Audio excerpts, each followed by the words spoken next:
possibly a broken arm. When the end came, she died of cardiac arrest at 4 a.m. Paris time, which would be 10 p.m. Eastern Daylight Time. And in the aftermath, as you've heard from our correspondent in London, Prue LeWarn, all thoughts now turn to her sons, 15-year-old Prince William, 12-year-old Prince Harry, who apparently had been woken and told of the accident itself. We are not sure if they have been told of their mother's passing at this time. But other members of the royal family, including Queen Elizabeth and Prince Charles, have been informed of her death. Princess Diana dead at the age of 36. In the initial aftermath, it is too early to tell right now because it is in the middle of the morning in London what the official protocol will be for any funeral arrangements in the days ahead. Concern now will be focused upon what caused this terrible accident to happen, and if there was any involvement by paparazzi photographers. Obviously, that will be hotly debated in the days ahead. You may have heard CNN's interview with actor Tom Cruise very early on in our coverage of this accident, that he himself had been stalked by paparazzi in that very same tunnel in Paris, where again the traffic travels at a very high rate of speed. We were told by Scott McCloud of Time magazine that the princess's car apparently was traveling westbound on the right bank of the Seine River toward the Eiffel Tower, and it apparently hit the wall, twisted around about 140 degrees or so, and ended up in the opposite direction that it had been going. The princess was taken, once emergency crews arrived on the scene, to the Salpêtrière Hospital, which is about a 10 to 15-minute car ride from the scene of the accident itself. Traffic at that time of night, as Jim Bitterman told us, is usually fairly light on a Saturday night. And you have heard the very moving eyewitness accounts from some of the Americans that we've talked with who were in Paris on holiday. One of them, in fact, there celebrating his birthday, and what a horrible reminder of this birthday he will now carry with him in the days ahead.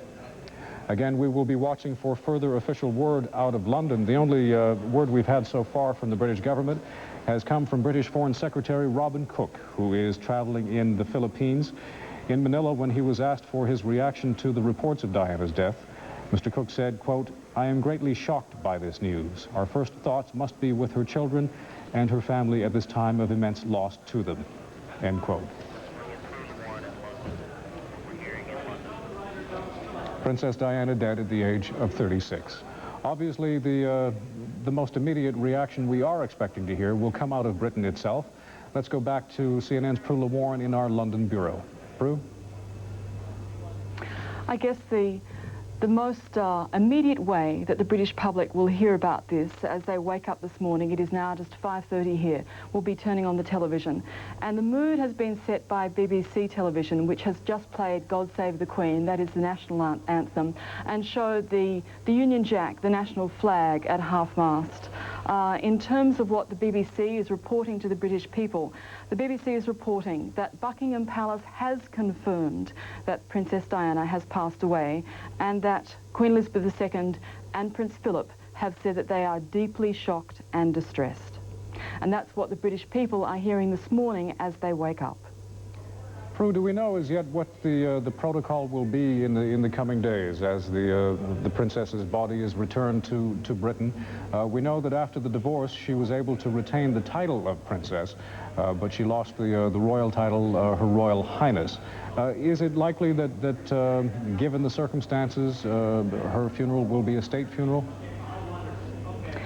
At this point, it is too early to say, but what we do know for absolute certainty is whatever the protocol, whatever the formalities might call for, Princess Diana would have to be one of the most loved women and obviously most well-known women in this country. She would have to be the most photographed woman in this country. Everybody knew the most minute details of what she cared about, the issues that were important to her. So whatever the formalities call for, this will be an event that will be watched by virtually everybody in this country. So I would put to you that what the people feel would override what any kind of ranking might happen within the royal family. It has to raise concerns, though, about what may unfold within the royal family itself. Do you think that the public will go easier on the House of Windsor, especially when they turn their attention to Diana's sons? I think that's exactly the point. It's Prince William and Prince Harry who will have everybody's feelings today. They are just 15 and 12, and they have lived every year of their lives under such enormous scrutiny. Even though the family, when, for example, Prince William went off to Eton to go to school, asked that the press back off, and to some extent they did, they have lived every single year of their lives under the most extraordinary gaze. So I think now, in terms of the sons, everybody will just be feeling for them this day in particular. Indeed. CNN's Prula Warren in London, thank you. We're going to ask you to please stand by. And let's go now to Jean Meserve in Washington. Jean? Thank you, Lyndon. To update this story once again, Princess Diana died approximately 2.5 hours ago of injuries suffered in an automobile accident in Paris, which happened at about midnight Paris time. She was traveling along the Seine with photographers in pursuit, apparently, when she entered a tunnel and the car apparently crashed into the wall of that tunnel. We have seen pictures of the car. It is demolished. The front end is completely caved in. The windshield is gone. The roof was severely damaged. She was with Dodi El Fayed, the heir to the Harrods fortune, the man with whom she has been romantically linked for the past month. He also died in this crash. The chauffeur of the car died as well. One of Diana's personal bodyguards was in the car. He was injured. At this point, we have no details about his injuries. Paris police told us earlier this evening that she had sustained grave injuries, including massive head injuries. At the hospital, reporters were told that she had suffered one heart attack and massive injuries to her lungs. There also were reports that she might have suffered a broken arm. There has been word that Buckingham Palace has expressed deep shock and distress at the news of her death. Jim Bitterman is in Paris where this all occurred. Jim, what's the latest there?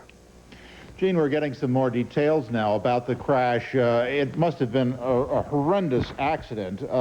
One of the details that's come out is that the car's radiator was pushed into the lap of the front seat passenger. That would have been Diana's chauffeur, or rather Diana's security guard, who is listed in grave condition this evening in the hospital. He's the only survivor of the crash, and he's listed in a grave condition.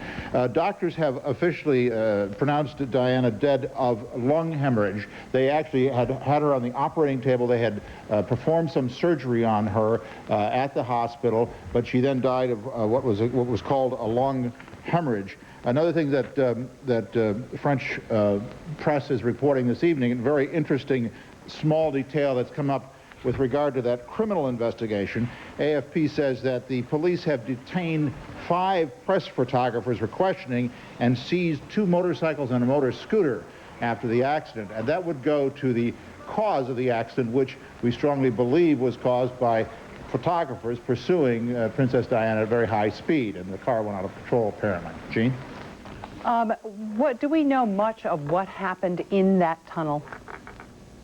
Well, not a whole lot, except the eyewitnesses that we had on the air here earlier described a very long squealing of tires as the crash occurred. Now, I should say that the tunnel itself can be a very confining thing. If a car is out of control, there's no place for it to go except into the walls of the tunnel or the support pillars in the middle of the tunnel. So there was really no place for this car to go. And when we saw the pictures of the car being brought out of the tunnel, it's clear the impact was close to an explosion. In fact, police called it an explosion, explosive impact. Jim Bitterman, please stand by. We're going to listen now to a French doctor who made the announcement there of Diana's death. Tonight's accident is a terrible tragedy. The death of the Princess of Wales fills us all with deep shock and with deep grief. And our thoughts and our prayers are with her family and her friends, and with the family and friends of the others who died in the accident. The Queen and the Prince of Wales and the Prime Minister have been informed of the accident and of the death of the Princess of Wales. I should like to take this opportunity to thank the minister and the French authorities and the medical team here at this hospital for all they have done tonight at the time of this terrible tragedy. Thank you. And we now have Christopher Dickey on the phone. He is the Paris bureau chief for Newsweek magazine. You were at the hospital, Christopher. Did you have the impression that there was ever much hope that she would survive? No, I have the impression that she was in very, very bad condition from the moment of the accident onward. She had a major wound to her left lung. She had very little blood pressure by the time she arrived here at the hospital. They worked for at least 2 hours to try and bring her around, and essentially declared her dead at 4 o'clock this morning, Paris time, 10 o'clock Eastern time in the United States. Have you heard an explanation of why she was taken to that hospital? It's our understanding that it was not the closest hospital to the accident scene. I don't know, but I have to say I have great confidence in the emergency procedures of the French rescue teams. They probably brought her here because they figured it was right near the Seine River, and they could shoot right down the quay and get here very quickly. It wouldn't take more than 5 minutes in an ambulance to get here at that hour of the morning on those roads. Do we know where in the car she was riding? We don't know. I don't know anyway, but I presume she was in the back seat, and the entire roof of the car, which I saw at the scene, had been torn and crushed down. It was totally down on the front seats and partially down on the back. All the window in the car was broken out. It was clearly traveling at a very high rate of speed when it crashed, and it hit something. It isn't clear to me exactly what it hit, but it hit whatever it hit head on, and the shock waves went through the car all the way back to about where the trunk was. So anybody would have been seriously injured in that car. Christopher, you were at the hospital for the formal announcements. Can you give us the catalog of the injuries she sustained in this accident? I'm sorry, a catalog of? Of the injuries she sustained in this accident. Well, we're trying to get more details. The doctor who was making the statement was virtually inaudible in the press conference, and we were all leaning down practically in his face trying to hear what he was saying. We're waiting for a more official communique. But basically, she had sustained very serious injuries in the thoracic cavity in her chest, and I think the most serious was a major wound to her left lung. She had very low blood pressure. She may have had some kind of cerebral injuries as well. She died of cardiac arrest, but basically they could not revive her. Jim Bitterman, you were speaking... And I'm just being told right now by a police spokesman that there's not going to be any more details for the moment. Jim Bitterman, you were speaking a moment ago about the paparazzi who may have been involved in the accident. How active are the paparazzi in Paris? Well, this has become kind of a cat and mouse game for celebrities that come to this town. I suspect as it happens elsewhere, it's no different, really. But for young people on the way up and that want to get into the news media, it's a chance to break in, to suddenly make it to the top with a dramatic photo of some celebrity doing something intimate. And there's a great deal that's come about over the years to sort of encourage that.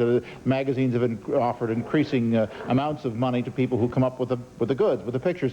And most recently, the pictures appeared here, as they did everywhere else, of Princess Diana with Dodi Al-Fayed on the yacht in the Mediterranean. And I think that did nothing but encourage people, because the word would leaked out on the kinds of money that were paid for those pictures.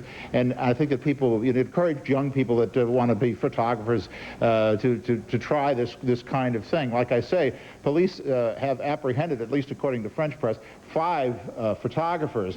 Now, it's unclear whether those were photographers that were in pursuit of Princess Diana, or whether they happened onto the scene shortly thereafter. It seems most likely that they were among those that were pursuing Princess Diana. We heard representatives of a couple of the tabloids, Jim, on our air earlier tonight insisting that they did not have photographers following Princess Diana. Is that a bit beside the point? Aren't many of these people freelancers? Exactly. Basically, you come up with the pictures, then you go to the editor of the magazine, say, I've got some great exclusive photos. How much will you give me for them? And there's a great deal of deniability here as far as the editors are concerned. They can say, well, this guy doesn't work for me. And of course he doesn't, but they're happy to buy the pictures if they get something they can conclude is interesting. Christopher Dickey, if you could chime in here with anything you might know about the direction of this investigation.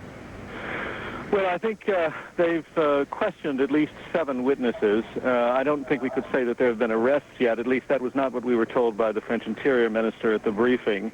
But I think they're going to take this investigation very seriously, partly because the French don't have much patience with the kinds of things that paparazzi do in London and in Italy and in some other places. And I think I think that they feel that this is a real tragedy and not something that they wanted to have happen in their capital city. Christopher, I read earlier on one of the wire services that, in fact, one of the photographers on the scene had been beaten up by some bystanders. Do you know anything about that? I absolutely do not know anything about that. And I think there were a lot of reports that came out initially that will be very hard to confirm over the long term. But I think that certainly there's going to be an investigation. It's going to be very tough.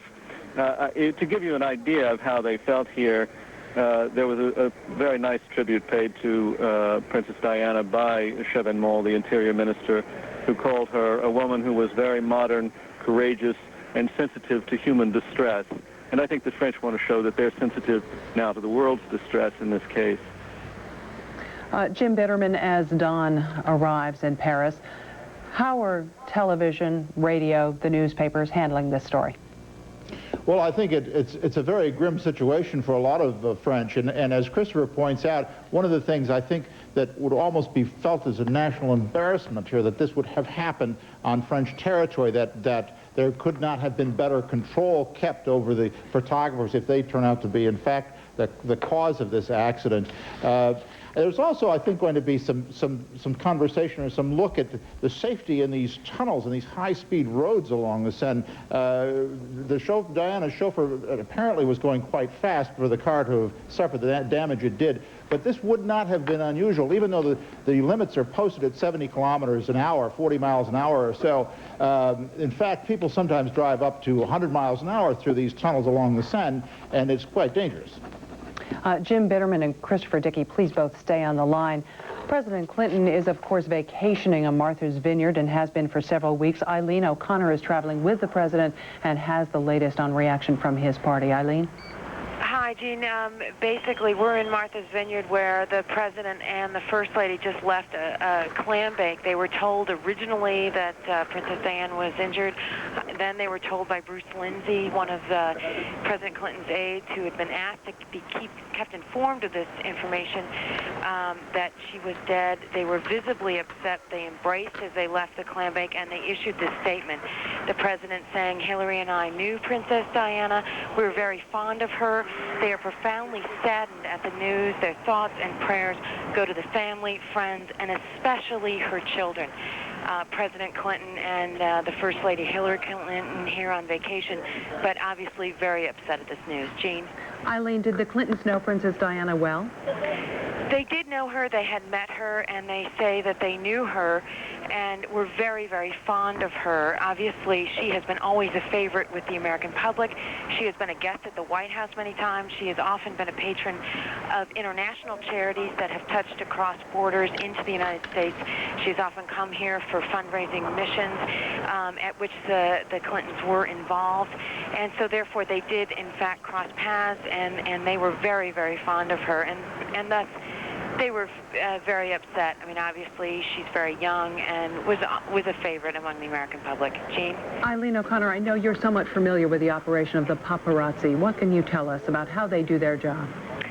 Well, I covered Princess Diana often. I lived in London for 7 years, and often the regular press, the establishment press, as it was always called in London, would stand and stake out the princess, and then very often the paparazzi would then take chase and go off into cars and motorcycles and follow her down the street. And this was something that she was very distressed about, particularly around the time, I remember, of her problems and her marriage with the prince.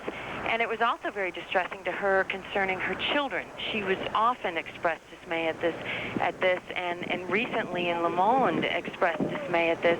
And as you heard earlier, a lot of other celebrities in Europe expressed dismay. I was a little bit shocked hearing earlier a lot of newspapers saying, well, we didn't have our staffers there. I do know that a lot of times, having been in tragic situations, a lot of newspapers would call me up asking me if I had pictures of tragic situations being a journalist there.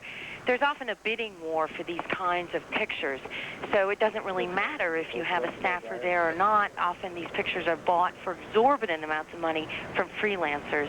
So the paparazzis often, and especially as we heard from Jim Bitterman, young people give chase in order to make their mark and to make some money. So it was something that the princess and the royal family were often dismayed at, and perhaps in this case may have led to tragedy. Gene? Eileen O'Connor, thank you for joining us from Martha's Vineyard. And now to Jim Clancy in Atlanta. Jim? Viewers who may have just joined us, many of them are international viewers now watching this broadcast from Europe. It's just about now 18 minutes before the hour of 7 o'clock in Paris. The first rays of light just beginning to reflect off the Seine River, where about 6 hours ago, Princess Diana and her millionaire boyfriend, Dodi Al Fayed, were involved in a high-speed car crash at the Alma Bridge there in the heart of Paris, not far from the Eiffel Tower. It was about 2.5 hours, 2 hours and 40 minutes ago, that the Princess of Wales was pronounced dead at a hospital in Paris. We understand that happened, of course, some 2 hours before the official word was announced of the princess's passing. Dodi Al Fayed's father, Mohammed Al Fayed, is reportedly on his way or in Paris now. Some of his aides had said he was going to helicopter to Paris.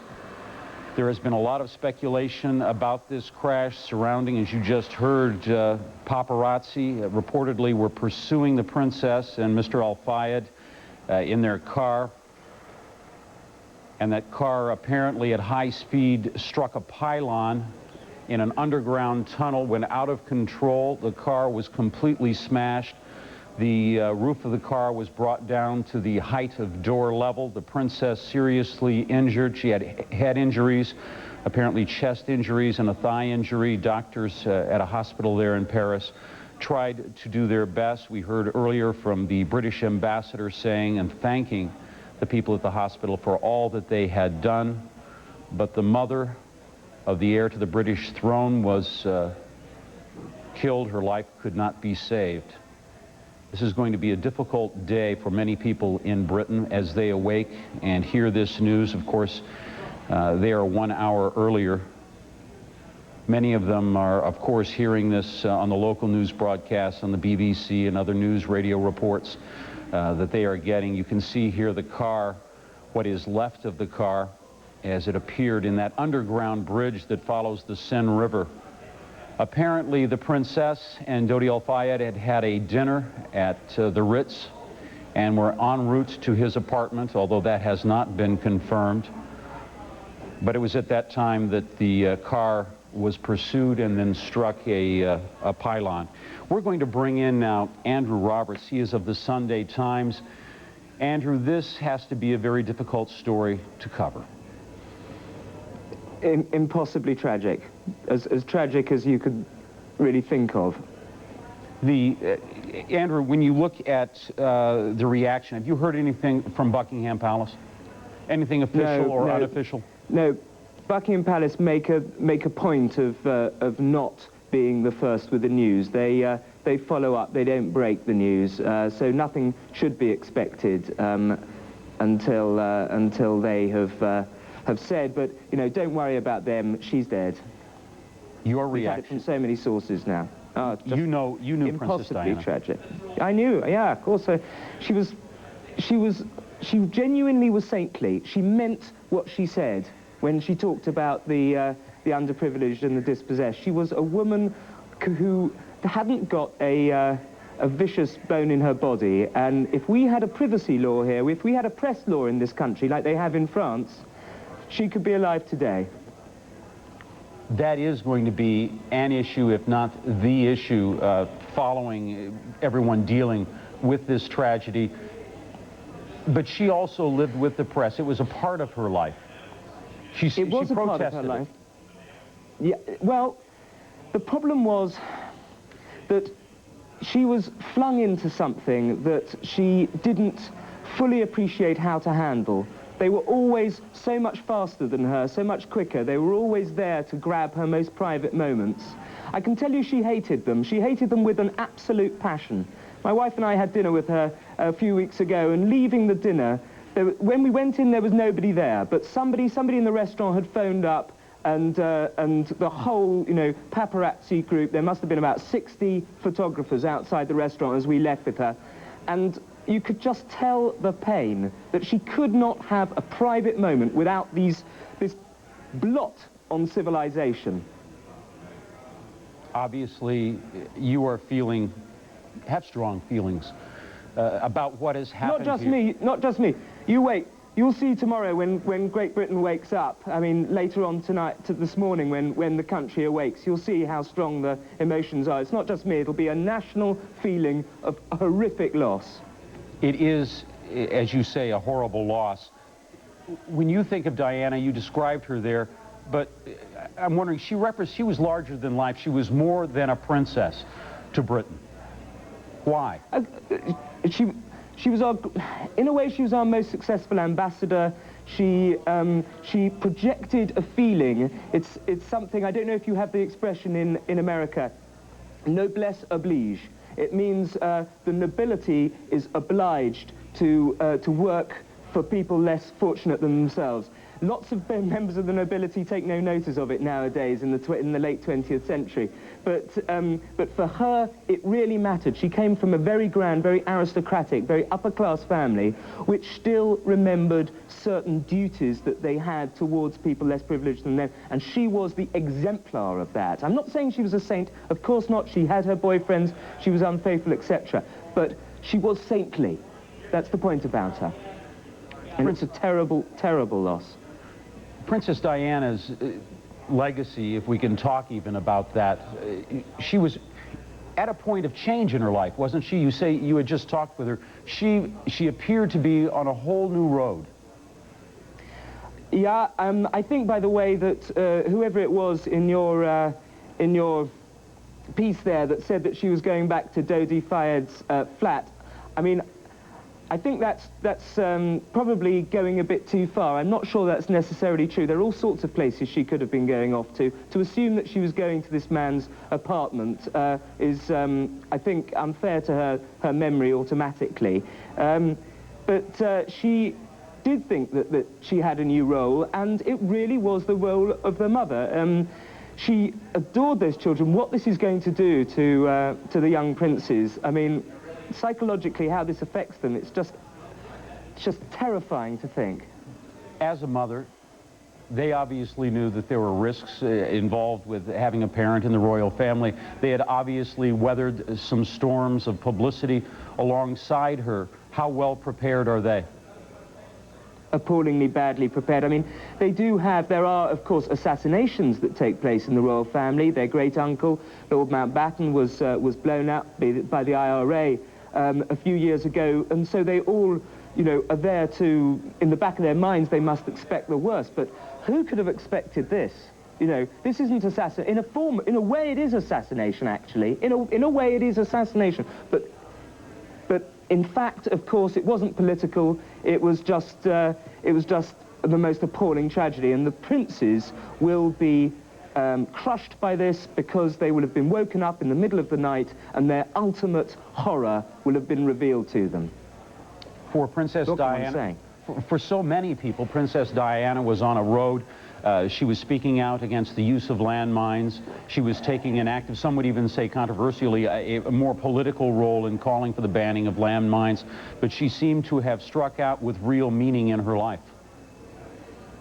Not just landmines. I mean, landmines was something. It was a particular issue that she wanted to follow, and which she could see the light in that she was going to win. The Labour government that's just been elected in this country are taking a much more, much tougher line, partly because of her working on this. But there were so many other issues, all the charities she had, all the you know, fascination that she produced in people's hearts. She used to help for the betterment, really, of people who were poorer and less fortunate than we thought she was. Andrew, if I may, I want to ask you to stay there for a moment. I want to go now to Washington, where Annick Cogent is standing by. She is with Le Monde, and if she is there, we could talk with her briefly. She is one of the people who just interviewed Princess Diana a matter of days ago, and the subject of landmines and her dedication to them came up, very controversial. Her own feelings about the situation as in regards to the British government's deployment and continued use of landmines. Can you hear me, Annick? Yes, I can. Your impressions of Princess Di, her commitments. Well, you know, I just heard the news and I feel shocked. Well, I'll keep the memory of a real great personality, a real character full of charms and full of dignity and full of compassion. She was close, so close to people.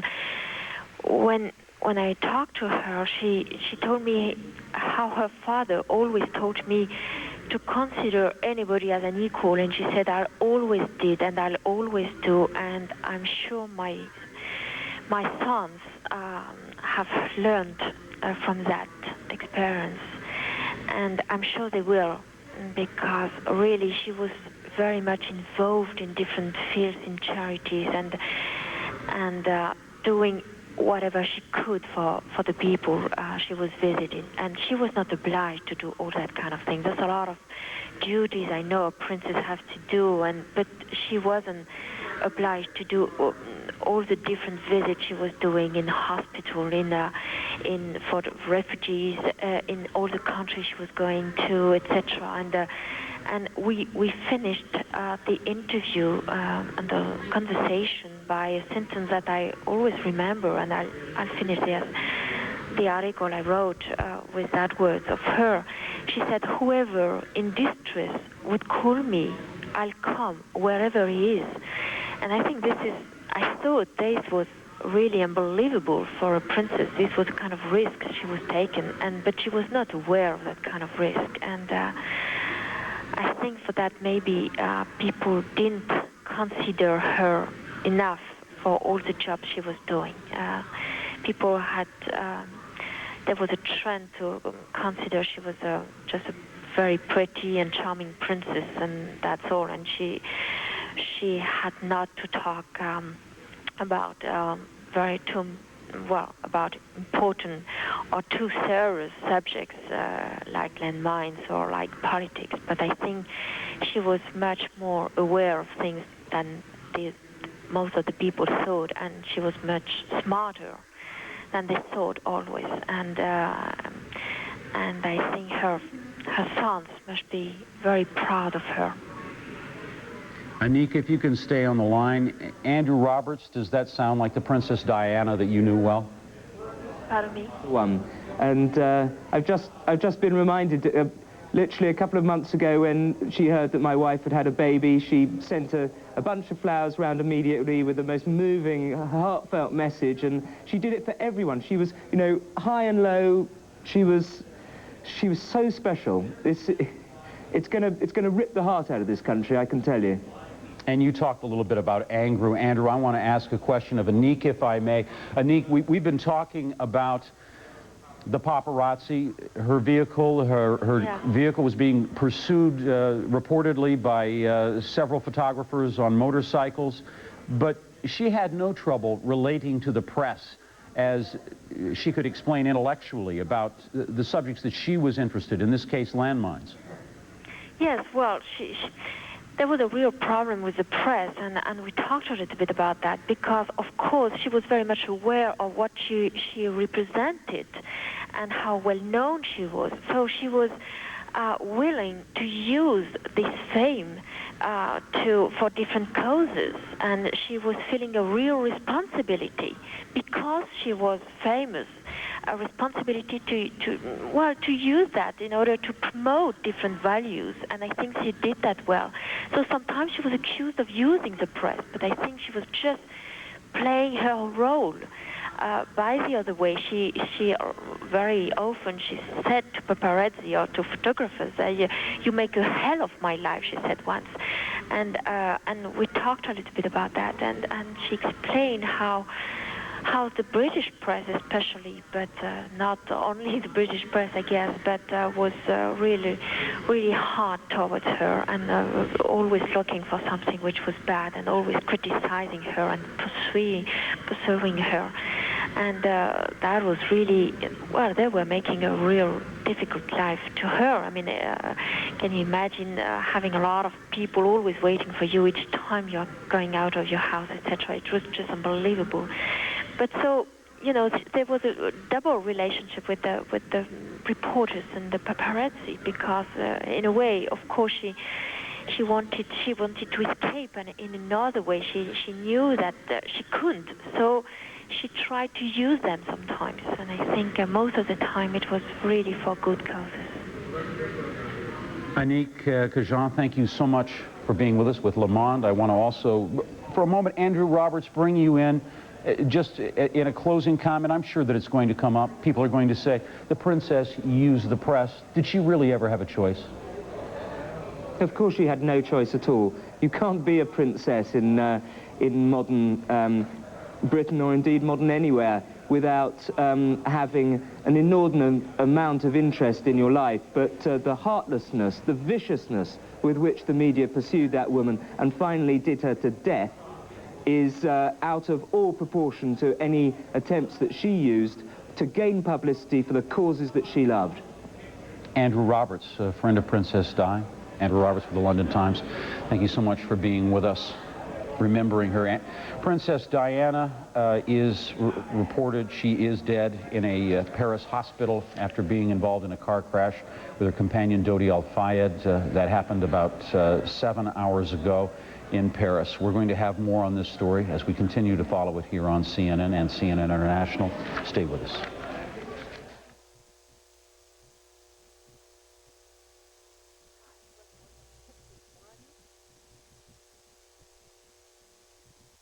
Greta Van Susteren and Roger Cossack examine today's most provocative court cases. Burden of Proof, weeknights, 8:30 Eastern on TCI.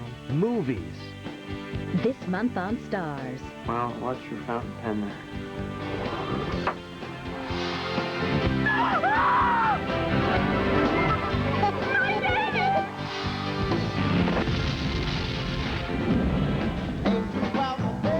Love classic movies? Encore has your favorite movies from the 60s, 70s, and 80s. Call TCI and order Stars and Encore today. Live stars, live performances, live host Chris Rock. Don't get near me, okay? Unpredictably live. No cuts, no bumps, no second chances. The 1997 MTV Video Music Awards, September 4th at 8 p.m. Watch. And the winner is... Anything could happen. The 1997 MTV Music Video Awards, brought to you locally by Car Stereo City in 5 convenient area locations. Believe me, I'd love to telecommute. I'd trade an hour in the car for an hour working. I just don't know company policy about employees working at home. I leave the car home once a week and carpool with the guys, but I need it at work.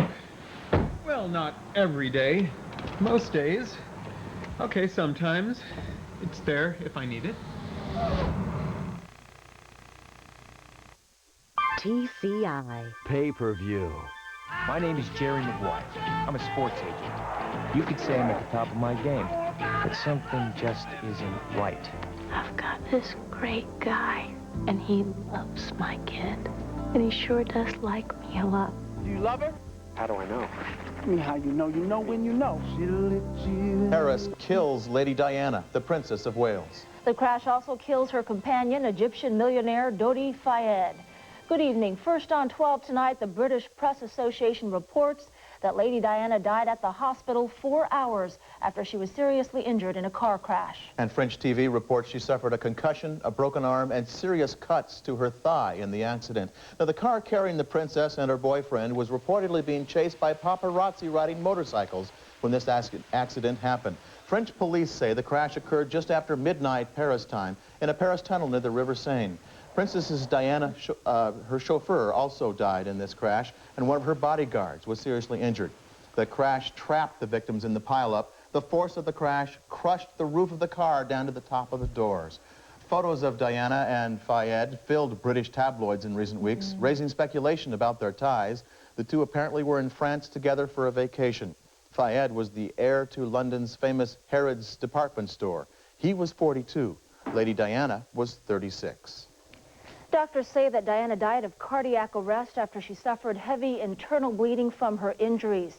Diana had been struggling to build a new life for herself after her bitter divorce from Prince Charles. Tonight, Tim Lister tells us the fairy tale turned tragedy that was the life of Lady Diana.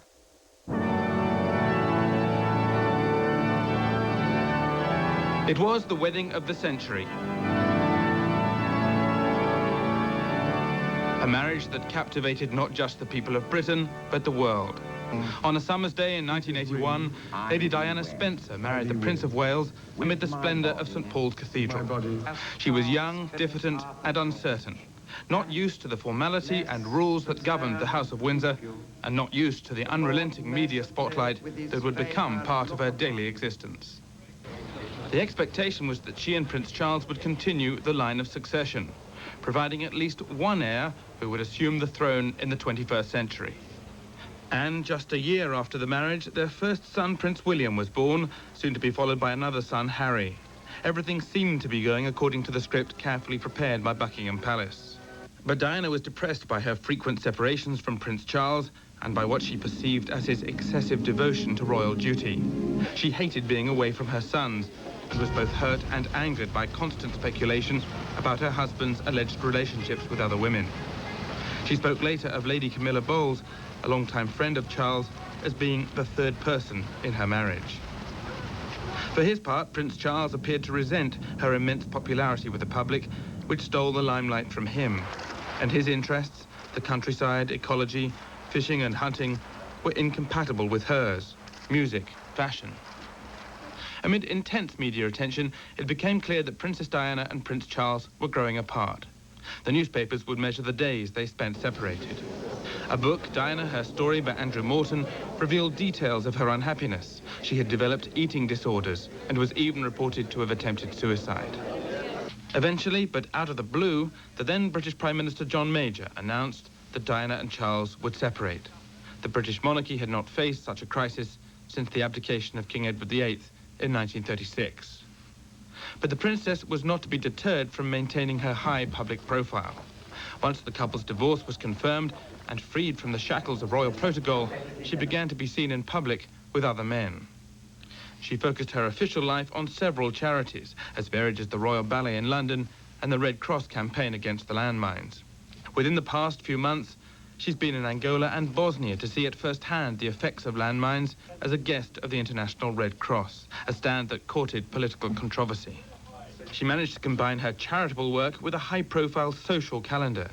But it was her liaison with Dodi El Fayed that had seemed to be the most serious since the breakup of her marriage. Tim Lister, CNN, reporting. Turning to local news now, Vancouver police searched tonight for a killer after a couple of Vancouver residents stumbled upon a crime scene. Police say the two found the body of a white man in a makeshift campsite about 10 o'clock last night. They say the man had obvious fatal injuries, but police will not say how he died. The body was found in the bushes off Divine Road. Police say the body did not seem to have been there for a long time. They do not know tonight the identity of the victim, who was apparently in his 20s. Swift, deep river water claimed several lives this summer, and so in an effort to prevent any further drownings, a group of Explorer Scouts will spend this Labor Day weekend along the Sandy River near Troutdale City Park. The Scouts will spend several hours a day trying to educate the public about the dangers of the river. Of succession, providing at least one heir who would assume the throne in the 21st century. And just a year after the marriage, their first son, Prince William, was born, soon to be followed by another son, Harry. Everything seemed to be going according to the script carefully prepared by Buckingham Palace. But Diana was depressed by her frequent separations from Prince Charles and by what she perceived as his excessive devotion to royal duty. She hated being away from her sons and was both hurt and angered by constant speculation about her husband's alleged relationships with other women. She spoke later of Lady Camilla Bowles, a longtime friend of Charles, as being the third person in her marriage. For his part, Prince Charles appeared to resent her immense popularity with the public, which stole the limelight from him, and his interests, the countryside, ecology, fishing and hunting, were incompatible with hers, music, fashion. Amid intense media attention, it became clear that Princess Diana and Prince Charles were growing apart. The newspapers would measure the days they spent separated. A book, Diana, Her Story, by Andrew Morton, revealed details of her unhappiness. She had developed eating disorders and was even reported to have attempted suicide. Eventually, but out of the blue, the then British Prime Minister John Major announced that Diana and Charles would separate. The British monarchy had not faced such a crisis since the abdication of King Edward VIII in 1936. But the princess was not to be deterred from maintaining her high public profile. Once the couple's divorce was confirmed and freed from the shackles of royal protocol, she began to be seen in public with other men. She focused her official life on several charities, as varied as the Royal Ballet in London and the Red Cross campaign against the landmines. Within the past few months, she had been in Angola and Bosnia to see at first-hand the effects of landmines as a guest of the International Red Cross, a stand that courted political controversy. She managed to combine her charitable work with a high-profile social calendar. But it was her liaison with Dodi El Fayed that had seemed to be the most serious since the breakup of her marriage. Tim Lister, CNN, reporting. For more perspective on Princess Diana, we're going to talk now with Robert Hardman. He is a correspondent with the Daily Telegraph who knew Princess Diana. Mr. Hardman, can you hear us? I can hear you, yes. Tell us, this was a woman who was beautiful, she was wealthy, she was famous, but it seems that the simple happiness of life somehow eluded her. Yes, towards recent times, certainly the princess had gone through a lot of deep unhappiness with the separation first and then the royal divorce. And then as she was rebuilding her life, obviously a huge degree of media attention, which made, in a way, every step very difficult. And I think that the whole world really will be shell-shocked this morning. Yourself, your memories of Princess Diana. Well, I just think of this extraordinary ambassadress for Britain, really, and for the causes that she held very dear.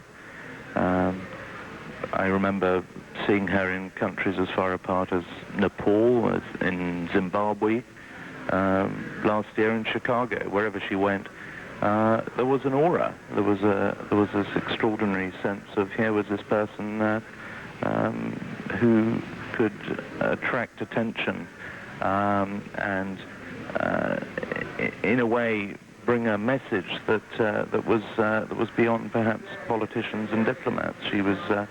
She was one of a kind. The reaction, your reaction, knowing that as a member of the press had been accused for a long time of harassing Princess Diana. Now it is being reported, of course, that her car in the final moments of her life was being pursued by paparazzi on motorcycles. They may have, we don't know that, they may have contributed to this accident. Yes, we're hearing those reports at the moment. I think it's far too early to say at this stage to start pointing fingers. I mean, clearly she was under intense media scrutiny in recent weeks after it was disclosed that she was becoming friendly with Dodi Fayed, and clearly that media pressure didn't relent. It was continuing in the south of France recently. It was continuing in Paris. She knew that wherever she went, she was always going to be a subject of intense media interest. at this stage, it's impossible to say. There will certainly be questions to be asked about the role of the paparazzi in this, wider questions on the role of the media at large. Surely people will say it must be the newspapers that provide the market on which the paparazzi feed. I dare say there'll be questions asked about the wisdom of the princess relinquishing special branch bodyguards a few years ago. But at this stage, I think these questions are they're way off, and I think at the moment will probably seem somewhat irrelevant. We remain in something, as you said, a sense of shock. If you will stay there, Mr. Hardman, certainly. I want to show our viewers the reaction of Foreign Secretary Robin Cook. He was in Manila making a trip through Southeast Asia, here reacting to news of the death of Princess Diana. I am greatly shocked by this news. Our first thoughts must be with her children and with her family at this time of immense loss to them. I was fortunate to have the opportunity of working with the Princess on her international charity work. I believe what has happened is a tragic loss at a young age of someone who'd shown great courage and commitment in drawing attention to serious issues.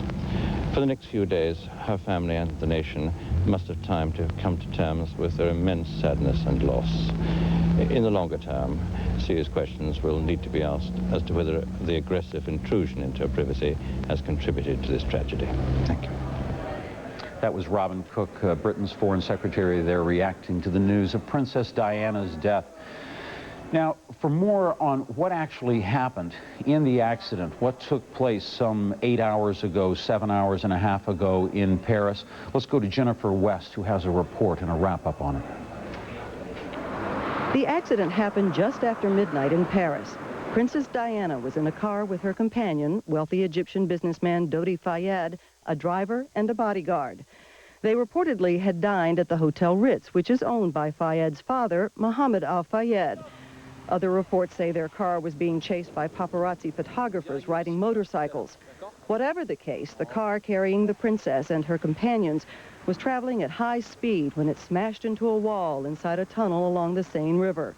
Eyewitnesses spoke with CNN's Jim Bitterman. We saw a large blue Mercedes, darker blue, and the airbag on the passenger side was deployed, as he said.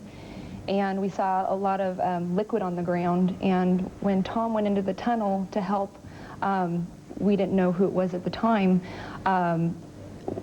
Somebody came running towards us, speaking French, shouting in French, and we thought for some reason it was going to blow up in the tunnel. The driver was unconscious, sounding the horn for probably almost 2 minutes.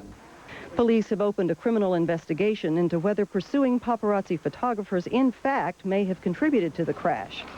Eyewitnesses tell CNN photographers were on the scene of the accident immediately. Well, initially when I approached the vehicle, the gentleman who was taking pictures was there immediately following the accident. Before I could run from the mouth of the tunnel, 50 yards approximately to the 30 yards from the car, he was already... We're saying within seconds of the crash. Within seconds. And his camera equipment was far too sophisticated for a tourist. Newsweek Paris Bureau Chief Christopher Dickey described the condition of the car when it was pulled out of the tunnel. It is totally smashed in front. You can see where the airbags, both front airbags deployed, but the car, the front of it is totally smashed in. The area above the windshield is totally smashed down. The roof is collapsed on top of both the driver's area and the passenger's area. And the area in the back, all the glass is broken out, and the right-hand part of the roof has collapsed downward there, too. Police in Paris quickly confirmed that Dodi Fayed and the chauffeur were dead, and the bodyguard was seriously hurt. Diana, reporters were told, was gravely injured. As the hours ticked by, outrage built as people heard the reports paparazzi may have been involved in the accident. And angry actor Tom Cruise told CNN he, too, had been chased by photographers in that same tunnel. I've actually been in that same tunnel being chased by paparazzis, and they run lights, and they chase you and harass you the whole time. It happens all over the world, and it has certainly gotten worse. About 5 hours after the accident, Christopher Dickey was at Salpêtrière Hospital in Paris when the French government made the official announcement. It's just been announced that Diana is dead. She suffered serious internal injuries. They could not repair her, and she succumbed. We were told by a hospital employee making a public statement, and now the French Interior Minister, Jean-Pierre Chevènement, is speaking and expressing his condolences. All right, Christopher. It is confirmed that she's dead. She succumbed to massive internal injuries. Jenny West, CNN reporting. That is the news as we have it up until this moment. I want to go back to London and talk again with Andrew Roberts of the Sunday Times. Andrew, we've talked a little bit about the different questions that are going to be asked, but in your view, what should be remembered about Di? Everyone is going to have a different memory, of course, and there are people in the public that have never met her as you have that will have their own memories. I think so. I think one of the things that people don't seem to remember about her when they think of the worthy, saintly woman that she undoubtedly was that she was also a very funny woman. Sitting next to her at lunch, you'd be in fits of laughter. It's one of the most painful things now that she's dead, to remember just how the whole, you know, if you were having lunch, you'd just be roaring with laughter. She was so funny and so quick. She had such a lovely sense of humor, and of course all that's gone now. It's just so awful. President Clinton saying from Martha's Vineyard that he is profoundly saddened by the passing of Princess Diana. And of course, she had visited the White House many times. She was an unusual ambassador for Great Britain, someone who, through the years, even after, I would say, her breakup, the breakup of her marriage, remained held in very high esteem by people, whether in the United States or whether in Latin America or Southeast Asia. No, that's absolutely right. And I think that this is something we sometimes tend to forget when people in Britain are doing down the royal family and doing down the duties that they undertake. You know, to have a royal family in this country is extremely helpful and useful for us to project ourselves into the world. People are more interested in Britain because of people like Princess Diana. For so many years, Princess Diana was, if you will, a bit of a caged bird, but people who knew her, perhaps you can share this with us, had she, since she met Dodi Al-Fayed, become a bit more open, a bit more willing to get on with her life, and really not take into regard so much what are people going to think about this? I don't think any new change can be dated from having met Mr. Fayed. I think that really all this happened after the divorce, and from the moment that she was stripped of her title, Her Royal Highness, and therefore no longer became royal, except of course insofar as she was the mother of the future king. But I think that she obviously had got a new direction. It wasn't to do with men particularly, it was internal, it was just to do with her. I want to talk more about Princess Diana, but it is also important, I think, to remember here that Dodi Al-Fayed, of course, was also in that car, as was a chauffeur. If I could get you, Andrew, to stand by just for a moment. Ann McDermott has a report now that looks back on Dodi Al-Fayed, explaining who this man actually was.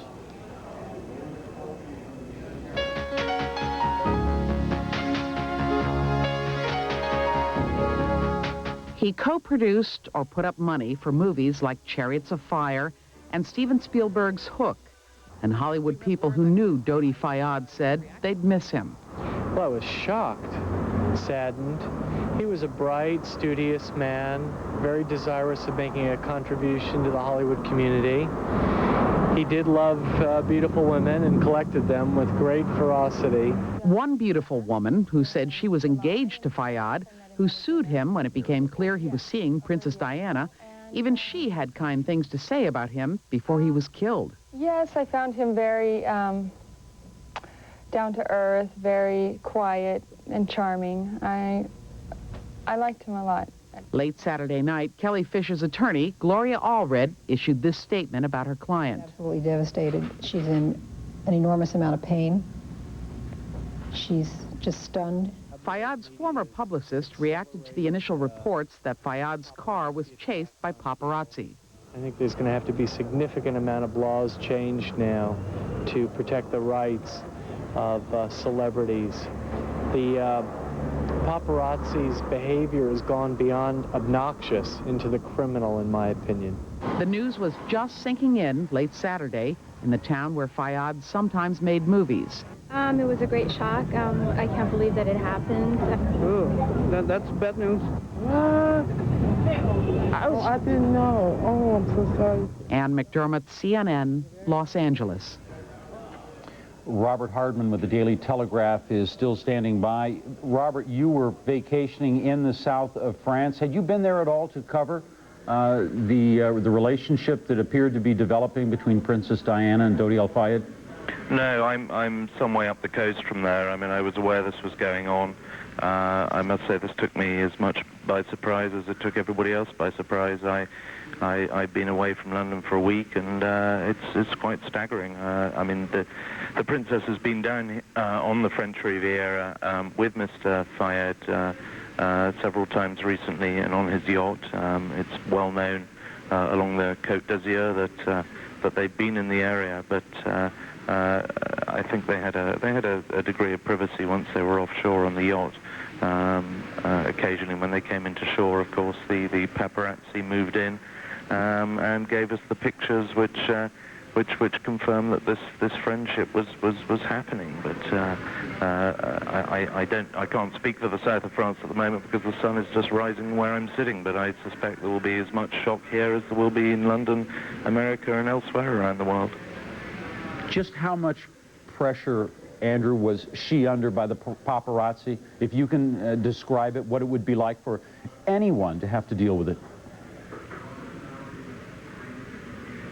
Completely impossible for a normal person to get a sense of normality under that sort of pressure. I mean, you were just speaking to Robert Hardman, who is pretty much the most responsible and serious journalist writing on royal matters in the British press. So he is in no way personally to blame, but some of the other ones, some of the other writers and photographers, the hypocrisy that is already going on, that I'm hearing already, of people saying, oh, well, this paparazzi doesn't work for me. Well, maybe not entirely, day to day on the payroll, but they certainly sell the pictures. They make they give these people their livelihoods. There's a lot of really quite sickening, nauseating hypocrisy already starting. But as I say, I completely absolve Robert Hardman himself personally from this because he's the best of the bunch by far.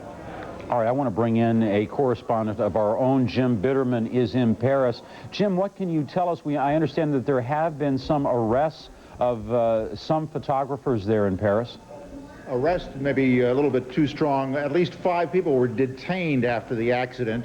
The police also seized, according to the French press service, 2 motorcycles and a motor scooter.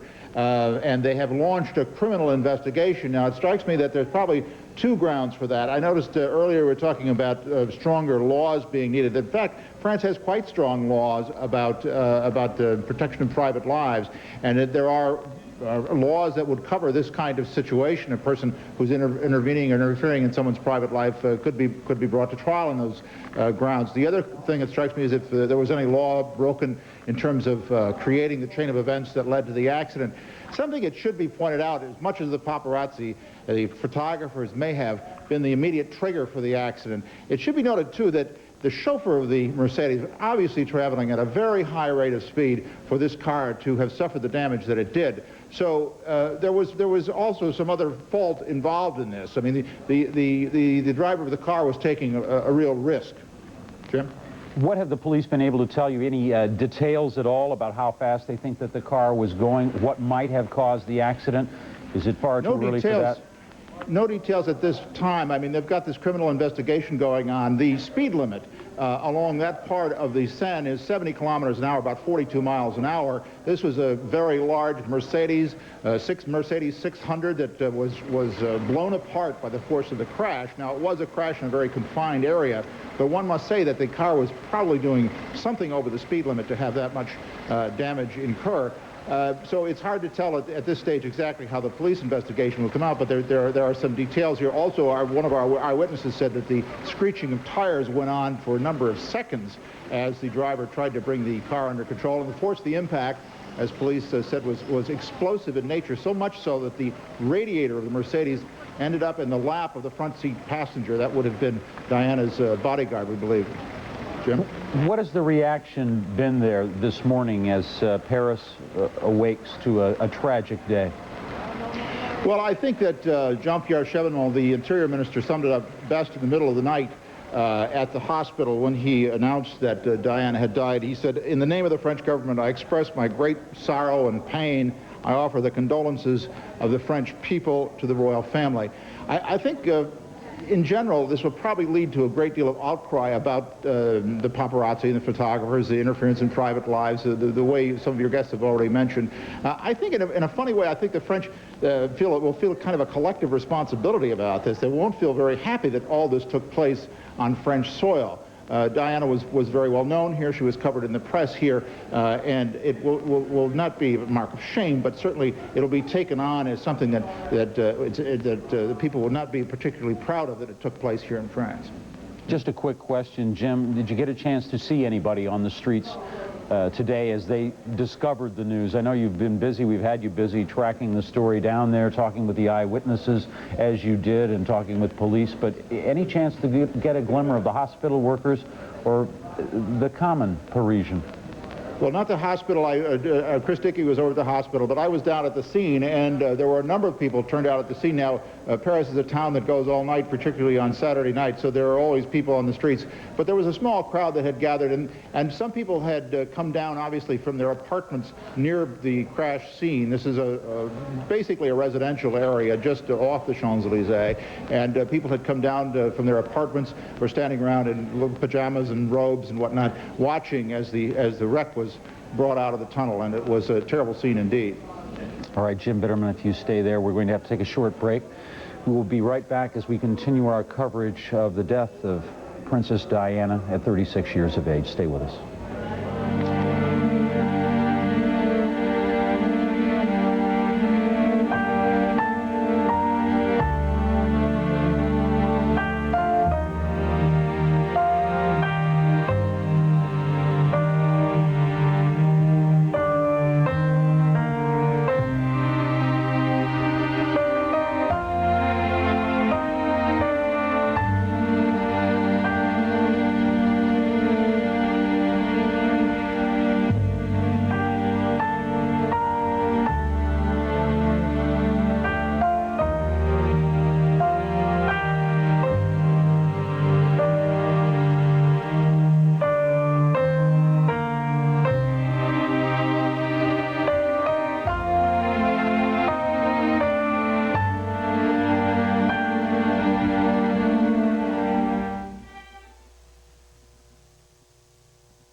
This is the place for complete coverage of live breaking news wherever it occurs. This is CNN.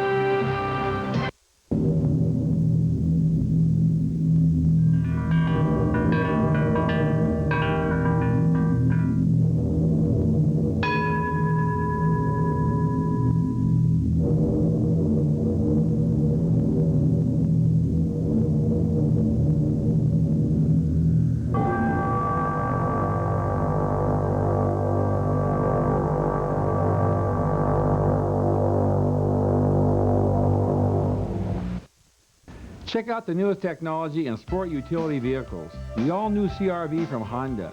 I'm Bob Lamphere. Honda has developed real-time four-wheel drive for the new CR-V. It shifts automatically from front-wheel drive to four-wheel drive when roads turn slippery. You'll always be driving safely with better gas mileage and greater comfort. Beaverton Honda has the new CR-V, a perfect sport utility for the rugged Northwest.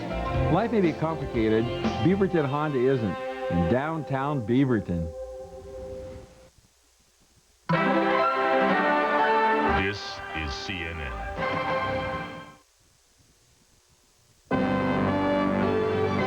This is CNN Breaking News. I'm Jim Clance at the CNN Center. 36-year-old Princess Diana and 42-year-old Dodi Al Fayed, along with their driver, were killed in the early morning hours in Paris after apparently being chased at high speed by photographers on motorcycles. Princess Diana was taken to a hospital where doctors tried to save her life. They were unable to do that. She died just about 1.5 hours ago. It was announced she died 2 hours earlier than that. Apparently word was held as the sad news was on past to Balmoral, where Prince Charles was staying with Princes William, the heir to the throne, and Prince Harry, who's only 12 years old, Prince William being 14 years of age. This is the car in which they were riding. It's a Mercedes-Benz. It was a large vehicle. It hit a concrete pylon at high speed at the Alma Bridge in Paris along the Seine River.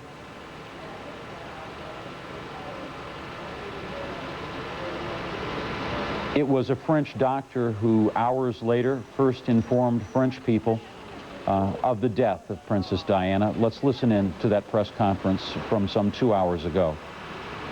At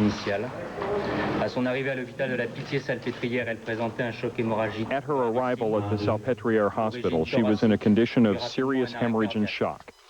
Shortly thereafter, she went into cardiac arrest. An urgent surgery showed a severe wound to the left pulmonary vein. Despite the closure of this wound and a 2-hour external and internal cardiac massage, no efficient respiratory circulation could be established, and she died at 4 a.m. Paris time. Princess Di was 36 years old. She had just turned 36 years of age on the 1st of July. Marina Colby has a report on Princess Di. Born Diana Frances Spencer on July 1st, 1961, Diana first attracted the public attention in 1981. That's when her engagement to Prince Charles was announced. The couple were married on July 29th of that year. It was a fairy tale-like wedding that garnered the attention of the world. Less than a year later, Diana became a mother with the birth of Prince William. On September 15th, 1984, Diana became a mother for the second time with the birth of Prince Harry. But what seemed a fairy tale marriage to the world was disintegrating behind the walls of Buckingham Palace. In the early years of the marriage, Diana outshone her husband on nearly every occasion. In 1986, the first press stories began speculating that the marriage was in trouble. Biographer Andrew Morton wrote in Diana, Her True Story, that Charles had begun an affair with his former girlfriend, Camilla Parker Bowles. Diana, too, began an adulterous relationship with cavalry officer James Hewitt. She said she adored him. Charles and Diana separated in December of 1992. It has turned out to be an annus horribilis. That year, Queen Elizabeth referred to 1992 as a horrible year. Despite the separation, Diana insisted she did not want a divorce. But after more damaging press stories in November of 1995, Diana gave a highly critical interview in which she admitted her affair with Hewitt and said she believed Charles would not make a good king. After the interview, the Queen, in effect, ordered her son to divorce Diana. The princess agreed to the divorce in February of 1996, and the final decree was given in August of that year. Diana continued to maintain a high profile following the divorce, but her private life remained quiet until she went public about her relationship with Dodi Fayed earlier this month. Diana campaigned for a ban on the use of the landmines and worked for many charities. She once said she wanted to be a sort of ambassador, a queen of the people's hearts. To many, it's how she will be remembered. That report on Princess Di. In case you've just tuned in, we wanted to update you with the story that we have been following for the past several hours. and that is the death of Princess Diana of Britain, along with her companion Dodi Al Fayed, an Egyptian millionaire, the son and heir apparent of Mohammed Al Fayed, the owner of the Harrods department store in Britain. Their driver was also killed in the early morning hours in Paris after having left the Ritz restaurant. They were driving along the Seine River, and at the Alma Bridge, apparently being pursued by photographers aboard motorcycles. The car in which the princess and Mr. Al Fayed were riding went out of control. It struck a concrete pylon. It smashed. According to some of those on the scene, it appeared that some of the people may have been killed almost instantly. Princess Diana was taken to a hospital in Paris, but there several hours later, doctors pronounced that they could not save her life. She suffered massive injuries as a result of the high-speed crash. I'm going to go back now to Paris and to CNN's Jim Bitterman. Jim, your thoughts now. Well, Jim, you know, one of the things we've been talking about is the press's role in all this, the paparazzi, the photographers who follow celebrities like Diana. One of the things she said just a week ago in Le Monde, the newspaper here, she said the press is ferocious. It pardons nothing. It only hunts for mistakes. Every motive is twisted, every gesture criticized. It's what was on Diana's mind just a week ago, and probably the kind of feeling that must have been going through her mind earlier tonight in Paris as paparazzi were once again pursuing her with her friend Dodi Al Fayed through the streets of Paris. 3 people died in that crash. Only her bodyguard survived. He's in grave condition at the hospital this evening. We don't know too much more about his condition, the kind of injuries he suffered. We believe he was sitting in the front passenger seat, and the French press service reported that the accident was so ferocious that the radiator of the Mercedes ended up in his lap. Jim? All right, that gives us an idea of how bad that was. Tell me this, had the French press been covering her visit there? They certainly have, and the famous photos from a couple of weeks ago of the embrace between Dodi Al Fayed and Princess Diana made the front cover of Paris Match, one of the very popular photographic magazines here. It has been closely reported. As I mentioned, however, Diana gave an interview last week to Le Monde, and in that interview, she attacked the press and portrayed this feeling of being hunted by them. Jim Bitterman, as you have been following this story tonight and talking with the eyewitnesses, I want to take you back just a little bit to where we were some hours ago, still keeping a vigil, but how the accident occurred, what people could tell us then about what had happened there in Paris. What kind of a scene is it? Well, to get an idea, this is a road that I frequently travel back and forth on. It runs along the Seine. It's a very quick way to get in and out of Paris. It's called the Voie Georges Pompidou, which is the Georges Pompidou Way, named after the former president. It runs along the Seine, sometimes almost at water level, sometimes rising to the surface, and occasionally going through tunnels. And this was one of the tunnels where the accident occurred this evening. These tunnels can be very dangerous places. The other thing that makes this way very dangerous is that nobody seems to respect the speed limit very much. The speed limit's posted at 70 kilometers an hour, about 40 miles an hour, and people frequently seen going 120 kilometers an hour, 130 kilometers an hour along the Seine if there's no traffic. And this was Saturday night after midnight. Likely that there was no traffic, so that the driver could have sped along at quite a high rate of speed. Certainly the damage to the Mercedes 600 was substantial when the car went out of control, so it would indicate that the car was going at some rate of speed when the accident took place. Immediately afterwards, a couple of police arrived on the scene. They blocked off the tunnel, and bystanders began forming around both entrances to the tunnel. Police were hours in getting the wreckage out. We believe that the driver of the car and Dodi Al Fayed were pronounced dead on the scene. That has not been confirmed as far as I know, and that Princess Diana was rushed to the hospital where doctors made a desperate attempt to save her, but her bleeding from internal injuries was just too massive for them to save her. Jim?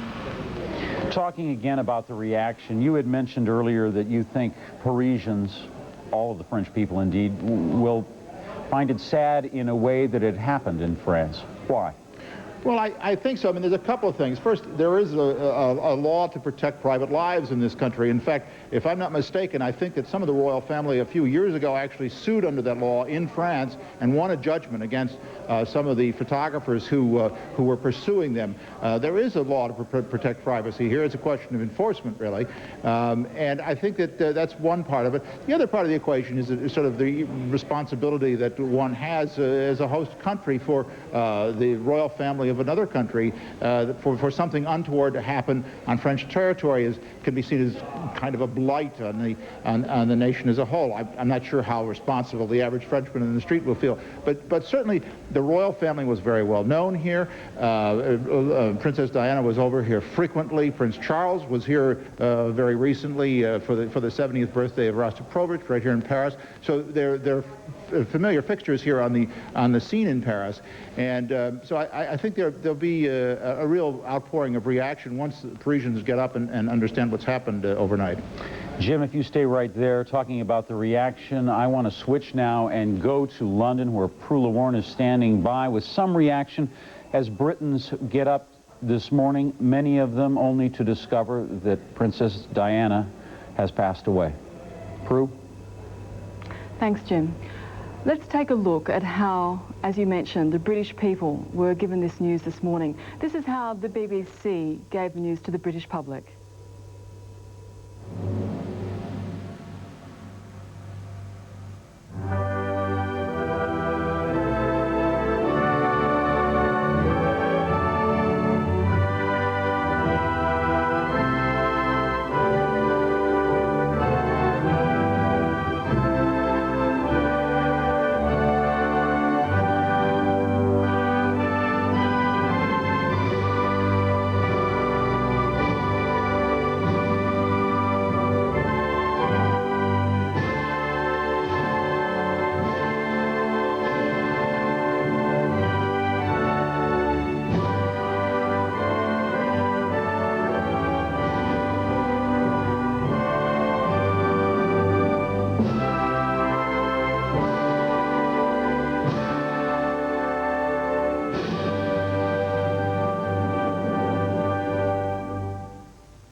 This is BBC Television from London.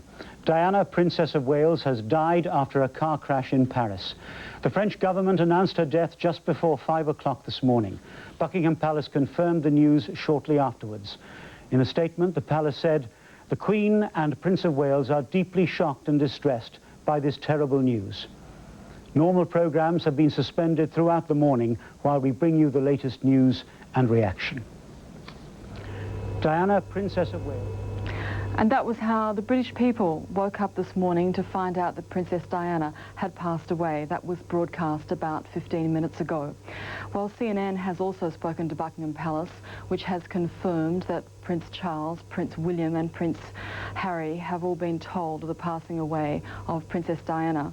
And, of course, Queen Elizabeth II and Prince Philip as well. The palace confirmed that they were deeply shocked and distressed at the death of Diana. Also, reaction from Prime Minister Tony Blair. He said, and let me quote from a statement, "I am utterly devastated. The whole of our country, all of us, will be in a state of shock and mourning.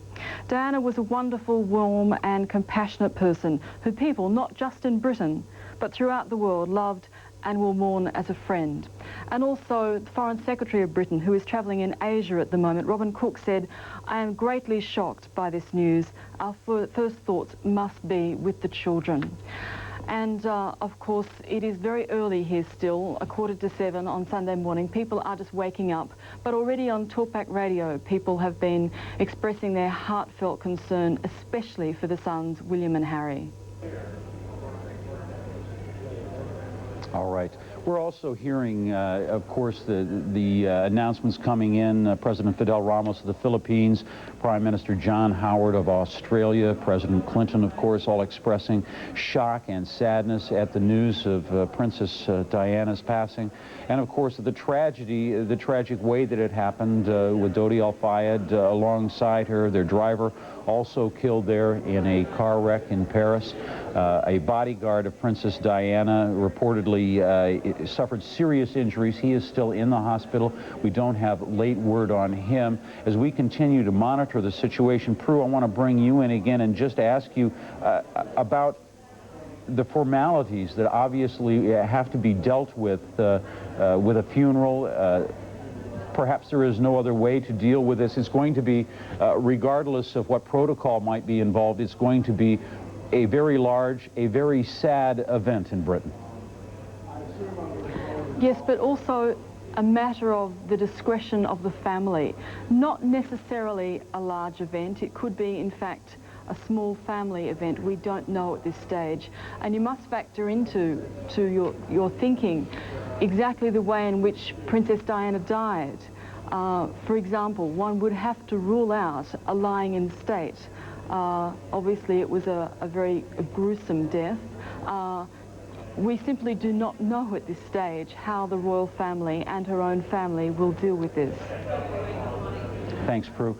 We're going to switch now back to Paris and Jim Bitterman, who is going to be talking again some hours ago. He was with... Excuse me, this was a tape-recorded interview that Jim Bitterman had done some time ago, talking with an eyewitness. This came in as we were really holding a vigil here. Princess Diana was known to be in serious condition, undergoing treatment in a Paris hospital, and the eyewitnesses were describing to Jim and to all of us the scene of the crash. They were there within moments. We saw a large blue Mercedes, darker blue, and the airbag on the passenger side was deployed, as he said. And we saw a lot of liquid on the ground. And when Tom went into the tunnel to help, we didn't know who it was at the time. Somebody came running towards us, speaking French, shouting in French, and we thought for some reason it was going to blow up in the tunnel. We stood there, watched a little bit, and police came about 7 to 10 minutes later, ambulance about 15 minutes later, and that's pretty much, we took a picture, we stood there and helped out, and he was a little bit closer to the scene than I was. Basically, Joanna just pretty much said everything, except for that I was one of the first 3 people in the tunnel. The driver was unconscious, sounding the horn for like probably almost 2 minutes. Like she said, I approached the car, got probably 30 feet away, noticed liquid and a gentleman running at me, shouting and waving to leave the tunnel. We exited, sat at the mouth of the tunnel. It was probably 3-4 minutes after that the police arrived. Now, maybe you can shed some light on something that we have been speculating about all evening long, and that is whether or not there were paparazzi following, that's to say photographers, following the princess and Dodi El-Fayed. Did you see any evidence that would support the theory that they were being pursued by photographers? Well, initially when I approached the vehicle, the gentleman who was taking pictures was there immediately following the accident. Before I could run from the mouth of the tunnel, 50 yards approximately, to the 30 yards from the car, he was already... You're saying within seconds of the crash? Within seconds. And his camera equipment was far too sophisticated for a tourist or someone not professional, I assumed, associated with the press. Clarence Williams, what did you say? That was particularly, we commented in the car at the camera because we were all driving around being tourists, celebrating Michael's birthday. And this guy was taking pictures immediately with this huge camera. And between that and the argument that was going on about 30 yards away, between looked like someone with a camera and someone else, we thought it was just a driver or whatever. We didn't know, but it was just this loud argument. Being that it was in the tunnel, you could hear everything somewhat animated. But the crash itself was extremely serious to be noticed. Our driver, who was French, even commented that that was the first time he personally had seen something that serious and of that magnitude. And I know he gave himself the cross because we sat there. He stopped the car for about a good 45 seconds to a minute, and we were parallel, about 30 yards away.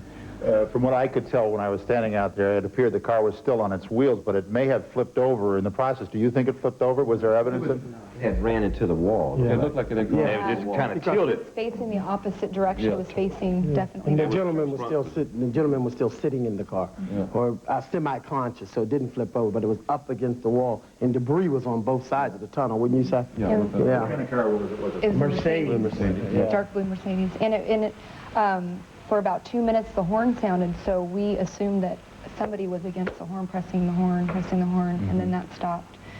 And we had no idea until we got back to our hotel. Would you have guessed that the car would have been going at high speed to incur the damage that it did? Screech. We heard the screech, and it was, I'd say, about a full, long 5 to 7 seconds.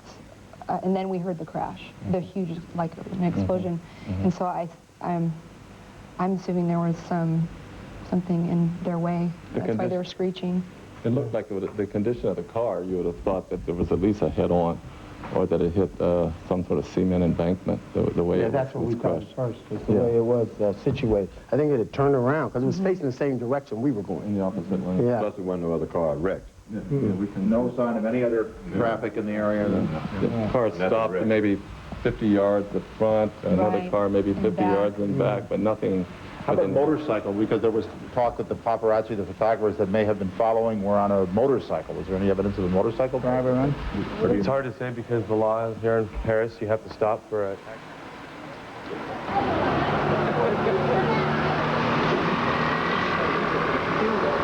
Of course, at the time, no one realized, you didn't realize who was in the car. We were in the hotel and heard it on CNN that there was an accident involving the Princess. Then we didn't know if this was the one until we saw a scene of the tunnel, and then that's when we realized that was the one that we saw. It looked like, at first we thought it went between the pillars, you know, as the way it was facing the same direction we were going, and there's like pillars like this, and we saw it in between and up against the wall. So we assumed it went between the pillars. Later did we find out that it was going the opposite direction. There was a lot of arguing on the scene, a lot of loud arguing on the scene. That's going on. And it was directly after we thought it was just that if it were, somebody else involved in the accident, they were arguing whose fault it was, because we couldn't understand the language. But it was loud. Had you been there, you would have found that unusual for just there. And it was definitely with the photographer. And Tom Joanna, you stayed until the first ambulance got on the scene, or did you stay after that? Right, we stayed until the first ambulance got there. But the gentleman who was telling us to exit the tunnel re-entered the tunnel and was shouting at the cameraman and trying to console the passenger. So he was talking to someone in the car. Someone was conscious, obviously. He was kneeling over them, consoling them, right? Their feet were out of the car, and they were like pinned between the passenger seat and the airbag. This must have taken you by surprise. What were you doing just before we were on our way to dinner, actually, late night dinner here in Paris. That was what, after midnight, was it? Right. And it's not rare, if anybody's ever been to Paris, the speed of I mean, it's outrageous. I'm from San Diego. I know what speed is on the freeway, but there's no caution whatsoever. We found that out. And there are motorcycles going through cars, in and out of cars. And so if we saw a motorcycle, it was just common. It wasn't out of the ordinary. That interview was done just a matter of hours ago as we were still keeping a vigil. Princess Diana was reported to be in serious condition in a Paris hospital.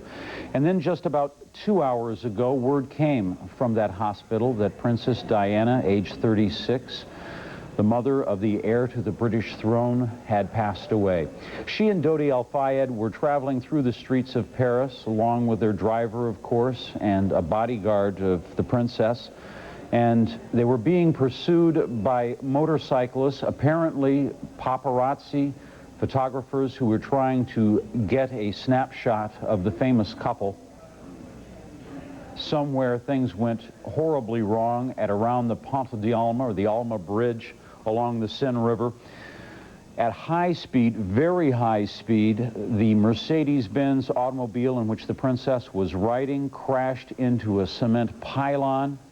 It spun around and ended up against the wall of the bridge there. It's actually an underpass, and completely smashed the car. The roof of the car was smashed down. The windshield was smashed out. The radiator was pushed back into the lap, practically. We heard a report saying that, into the lap of the passenger in the front seat.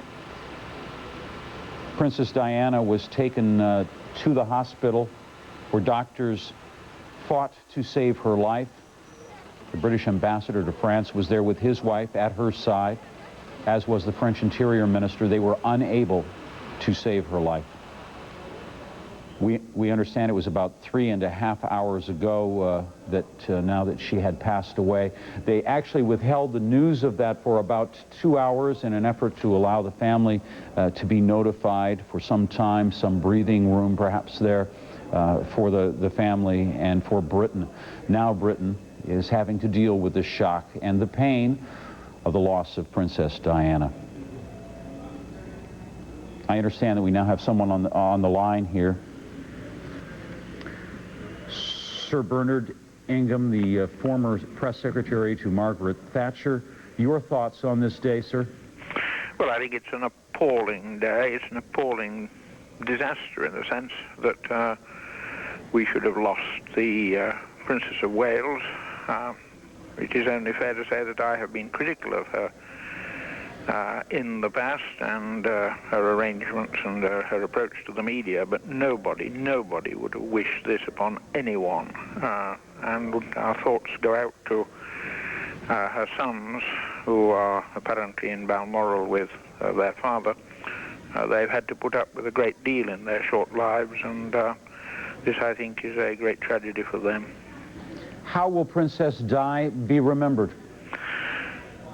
Well, I suppose she will be remembered as a very tragic figure, while at the same time being one who made compassion for people in trouble and distress around the world her business. I think that she will have those two memories will be mostly evoked: tragedy and compassion. Was Princess Diana in a unique position to put forward not only the image of Britain, but so many of the humanitarian causes that she championed? Well, she was in a unique position in the sense that she was a prominent, indeed you might say a world figure, who attracted enormous media interest, and therefore she was in a unique, certainly unrivaled position to convey messages. What I think worries me as a journalist myself is the role which my much maligned profession may have played in her death, and that I think is a matter for concern even now, when we don't know the full facts, but that she does seem to have been pursued by paparazzi. And of course, this would not occur if there were not a market, and a very lucrative market, for pictures of international personalities, and not least Princess Diana, throughout the world. And I'm afraid that we are going to get a reputation of hounding people to death. How do you think that Princess Diana will be remembered by the people of Britain? I think I would say as a tragic but figure of great compassion, who sought out the people who are suffering in the world and tried to bring comfort to them. Do you think that perhaps more than any others, the British people had a compassion for Princess Diana's problems? I think that she had been for a long time taken to the hearts of the nation, but I think that latterly her antics with the media and some of her behavior had begun to bring about criticism, and therefore I don't think that she was, as it were, at the zenith of her affection in the minds of the nation, but nonetheless there was a very, very, very substantial reservoir of affection for her. Well, nonetheless, as you were pointing out there were mistakes that were made, but at the same time, Sir Bernard, it's got to be pointed out, I would think, that there were many people in the royal family who made mistakes. Princess Diana, for whatever reason, appeared to be the most popular of all of them, regardless of what mistakes she made. There are a very large number of people who make mistakes in handling the media right across the world. That is perfectly true. And you can't say that the royal family have handled the media with consummate ease during recent years. That's perfectly fair. All right. Sir Bernard Ingham, former press secretary to Margaret Thatcher, thank you for joining us with your thoughts about Princess Diana on this tragic day. We're going to have more coverage of this story coming up right after this short break. Stay with us.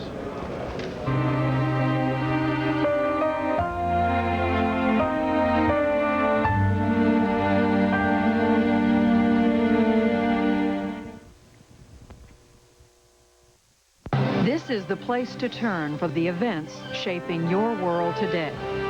This is CNN. Someone has taken their love of fear one step too far. We know you're not the killer. Solving this mystery Everybody's a suspect! is going to be murder. Who are you? The question is, where am I?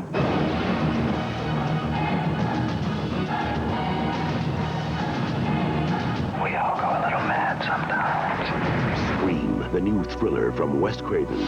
Order in a movie on TCI pay-per-view. So we agree air pollution is a problem. Right, so I'll tell my customers to combine errands into one trip. Top service department, go ahead 4. I'll tell mine to keep cars tuned and tires inflated. Accord Avenue, I own it. That's what you think. I'll suggest to mine that they carpool. And we can all remind customers that new cars pollute less. Parts Place, 175. This 35mm Kodak FunTime camera with flash, free. There's absolutely no purchase necessary to get this Kodak camera free from the Craftmatic Adjustable Bed Company. Just preview our beds before you buy any bed. I hate this bed. You look so miserable in that ordinary flat bed. You need an adjustable bed. Look, Craftmatic's affordable money-saving Model 2 and 3 beds adjust to all these comfortable positions, offer optional heat and massage, yet cost 50 to 75% less than many quality flat beds. 50 to 75% less. Call to get this free catalog by mail. Call toll-free and we'll mail you a coupon for your free Kodak camera. Plus information on the adjustable beds that cost 50 to 75% less. To get your free camera coupon, call now. Call toll-free 1-800-822-9800. That's 1-800-822-9800. Toll-free 1-800-822-9800. This is CNN.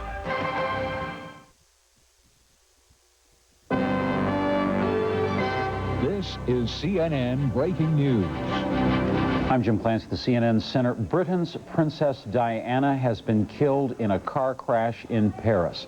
Her companion, Dodi Al-Fayed, was also killed in the crash along with the driver of the car. We get more now from CNN Siobhan Darrow.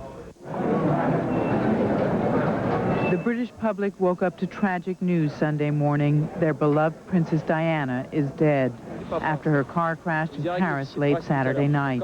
We don't believe it's true, and I think people will be shocked. I can't believe she's dead. It's really terrible. My heart goes for the kids. The man she seemed to finally have found some happiness with, Dodi Al-Fayed, also died. And many are pointing the finger at the press. The couple's car was apparently being chased by paparazzi who've been in hot pursuit of the princess and her new lover all summer as they vacationed together in the Mediterranean. For weeks now, the tabloids have been in a feeding frenzy. Bidding wars have reached close to $1 million for intimate photos of the couple. The princess had pleaded with paparazzi in the past to leave her alone, begging for protection from what she calls a distressing intrusion into her private life, even filing a restraining order against one photographer last year. Only days earlier, Diana lashed out at the British press, calling them ferocious and unforgiving. In an interview with the French newspaper Le Monde, she said the press is only interested in my mistakes, that abroad she's treated differently. Princess Diana said in that interview she would have left Britain if it wasn't for her sons. Princess Diana always said she wanted to be the queen of people's hearts. Driven out of a loveless marriage just over a year ago, she could always count on the adoration of the British public. In her death, that adoration can only grow. Siobhan Dare, CNN, London. It was reported some hours ago that Mohammed Al-Fayed, the father of Dodi Al-Fayed and the owner of the Harrods department store in Britain, was en route to Paris. Of course, the news reached him, the tragic news that his son was killed in that car crash alongside Princess Diana. The two of them had just gone to dinner at the Ritz. They were traveling in their car. Apparently, as Siobhan reported, there persistent reports that they were being pursued by photographers aboard motorcycles who were trying to get snapshots of them. It's unclear whether or not what role exactly that played in the accident, but it is certainly known the vehicle in which they were riding was going at a tremendously high speed. For more on the crash, the investigation, and the scene in Paris, let's go now to CNN's Jim Bitterman. Jim? Jim, I think the police investigation will be the next turn of events here in Paris. I think that's what people will be looking towards. As we understand it, the police, according to French press reports, have detained 5 photographers who may or may not have been involved in the accident this evening, including apparently one photographer who stayed on to take pictures of the crash scene, and he was apparently beaten up. Now we don't know exactly who did the beating. It may have been other bystanders who arrived at the scene of the accident, but he may have been beaten by some of the people around him. So that'll be, I think, the next turn. The question will be, is there any criminal liability here on the parts of other people involved? Jim? Well, Jim, we don't have any official reports in, obviously. The investigation barely underway, but just looking at the wreckage, it was obvious that that car was going at a tremendously high rate of speed.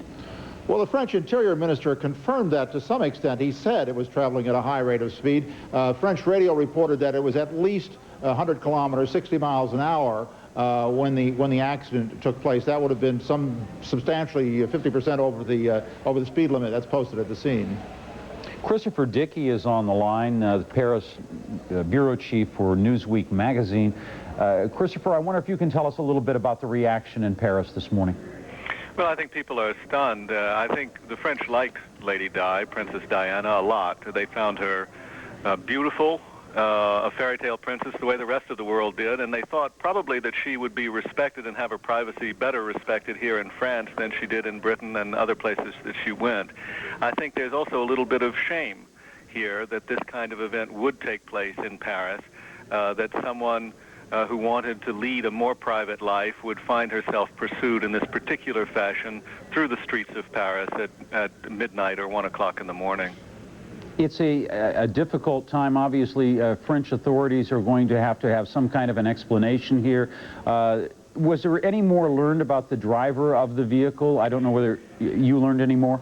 Well, the driver was an employee of the Ritz Hotel, which of course is owned by Mohammed Al-Fayed, Dodi Fayed's father. It seems that they had had dinner there and had decided that they were going to give the paparazzi the slip, and that they had taken that car for that purpose. At least that's what's being reported by some of the French press at this moment. The idea would have been that they would shoot down and along the quays and go to Mohammed Al-Fayed's very large house in the 16th arrondissement. That certainly would fit with the direction in which they were headed at the time of the crash. All right, Christopher Dickey, Newsweek bureau chief there, telling us about some of the latest that's been known. I want to take us back for a few minutes. This is the way some of the people in Europe might like to see how the news was shared in Britain by the BBC, the official broadcaster of the death of Princess Diana. Normal programming has been suspended, and we now join Martin Lewis in the news studio. This is BBC Television from London. Diana, Princess of Wales, has died after a car crash in Paris. The French government announced her death just before 5 o'clock this morning. Buckingham Palace confirmed the news shortly afterwards. Normal programs have been suspended while we bring you the latest developments throughout the morning.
That official announcement aired just about 40 minutes ago. Of course, it is already daybreak there in Britain. Many people getting up with a morning cup of coffee, discovering by tuning in to the BBC that Princess Diana has died as a result of a car crash, a high-speed car crash in Paris, France. Siobhan Darrow is standing by in London. She has more on British reaction. Siobhan?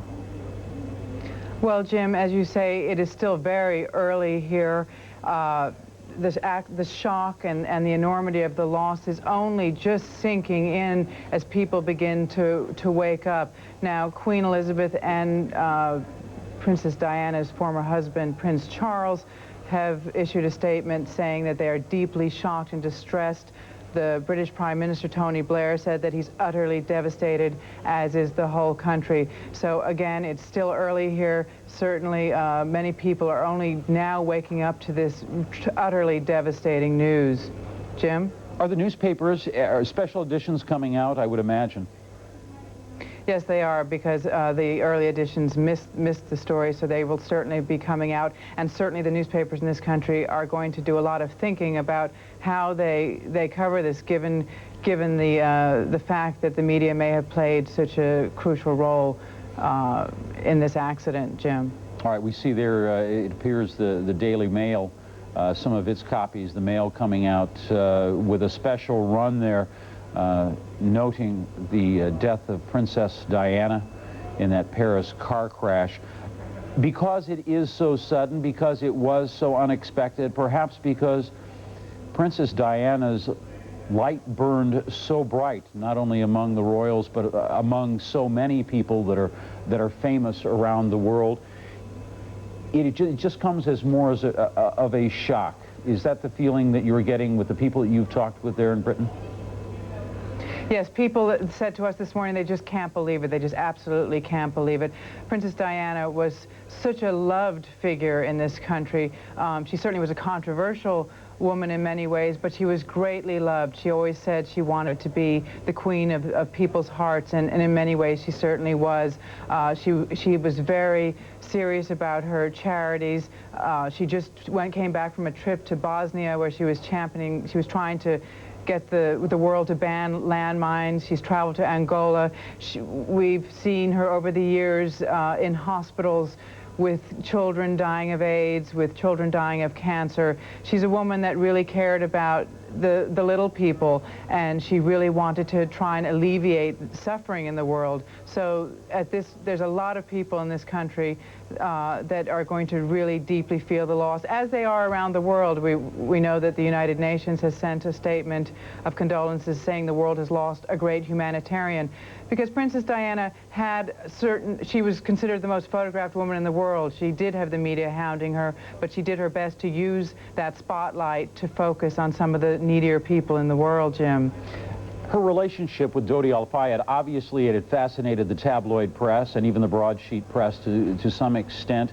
There were some, perhaps, conservatives in Britain that were a bit outraged by the relationship, but many others saw it as an opportunity for Diana to find the happiness that had eluded her for so many years. Well, certainly, it's been, ironically, a year this week since Princess Diana and Prince Charles were officially divorced, and she had been linked with a number of people, but she came out very openly in this relationship, and certainly from all the photographs we've seen, seemed very happy and satisfied, and there were a lot of people that were glad to see her finally getting on with her life and finding some kind of happiness indeed. But as you say, Dodi Al-Fayed was a somewhat controversial figure, mainly because his father, Mohammed Al-Fayed, who is the owner of Harrods, is in fact a controversial figure here in Britain. The Egyptian-born millionaire was in many ways credited with the downfall of the last government. He was involved in a number of political scandals and has tried on numerous occasions to gain British citizenship and has been refused. So there were certainly some eyebrows raised about that liaison. But indeed, there are just as many people that were glad to see Diana having fun. Film producer Dodi Al-Fayed was a controversial, though flamboyant figure, if you will, on the international scene. For more perspective on who he was and his relationship with Princess Diana, we have this report from CNN's Porter Wagner. Dodi Fayed was 41 years old, the son of Mohammed Al Fayed, regarded as one of the wealthiest men in the world. Al Fayed owns the luxury London department store Harrods and the Ritz Hotel in Paris. Dodi Fayed, a film producer and international jet setter, is reported to be a multimillionaire himself. He produced such films as the Academy Award winner Chariots of Fire. It's hard. It requires concentration of will, energy of soul. The World According to Garp, and the FX movie. Out of maybe 100 writers, Bill Condon came up with a great idea for this, for FX2, and which everybody liked. Fayed had homes in New York, London, Paris, Los Angeles, and Switzerland. He's dated a number of celebrities, including Brooke Shields and Britt Eklund. Like Diana, he's been married once and divorced. One of his former girlfriends, Kelly Fisher, says she was engaged to marry Fayed. She told CNN's Larry King that Fayed left her, as she put it, for a bigger fish. I feel that Dodi is just really in love with the media attention and being with Princess Diana, and I think that's the bottom line with him. They love it, the Fayeds. They love it. Fayed and Princess Diana are said to have met about 10 years ago when he played polo against her former husband, Prince Charles. Earlier this month, British newspapers were awash with speculation about the romantic future of Fayed and Princess Diana after photos were published that showed them embracing. The photos were the first evidence of a relationship between Diana and another man since she and Prince Charles were divorced in August of last year. One London tabloid speculated that Fayed and the princess would announce their engagement in September. Porter Anderson, CNN reporting. One of the questions that is certain to come up again and again in the days that are ahead, and that is the question of the press and the royal family, the press and Princess Diana specifically. The press, she said, had hounded her. It was unbearable, in her words, to try to deal with it. She specifically named the British press, but the situation, even last night in Paris at about midnight when photographers were pursuing her car, showed the type of life that she had as a result of almost incessant media attention. That media attention had really been brought to the fore, of course, with this relationship 1 year after her divorce from Prince Charles, her relationship with Dodi Al Fayed, fueling all kinds of speculation that even a marriage might be in the offing. I want to bring in Andrew Roberts of the Sunday Times in our London bureau once again. Andrew knew Princess Diana. How much was she troubled by the press? She was very aware of the fact that she was a celebrity, that people wanted to see her, but did she feel that it had just become too unreasonable?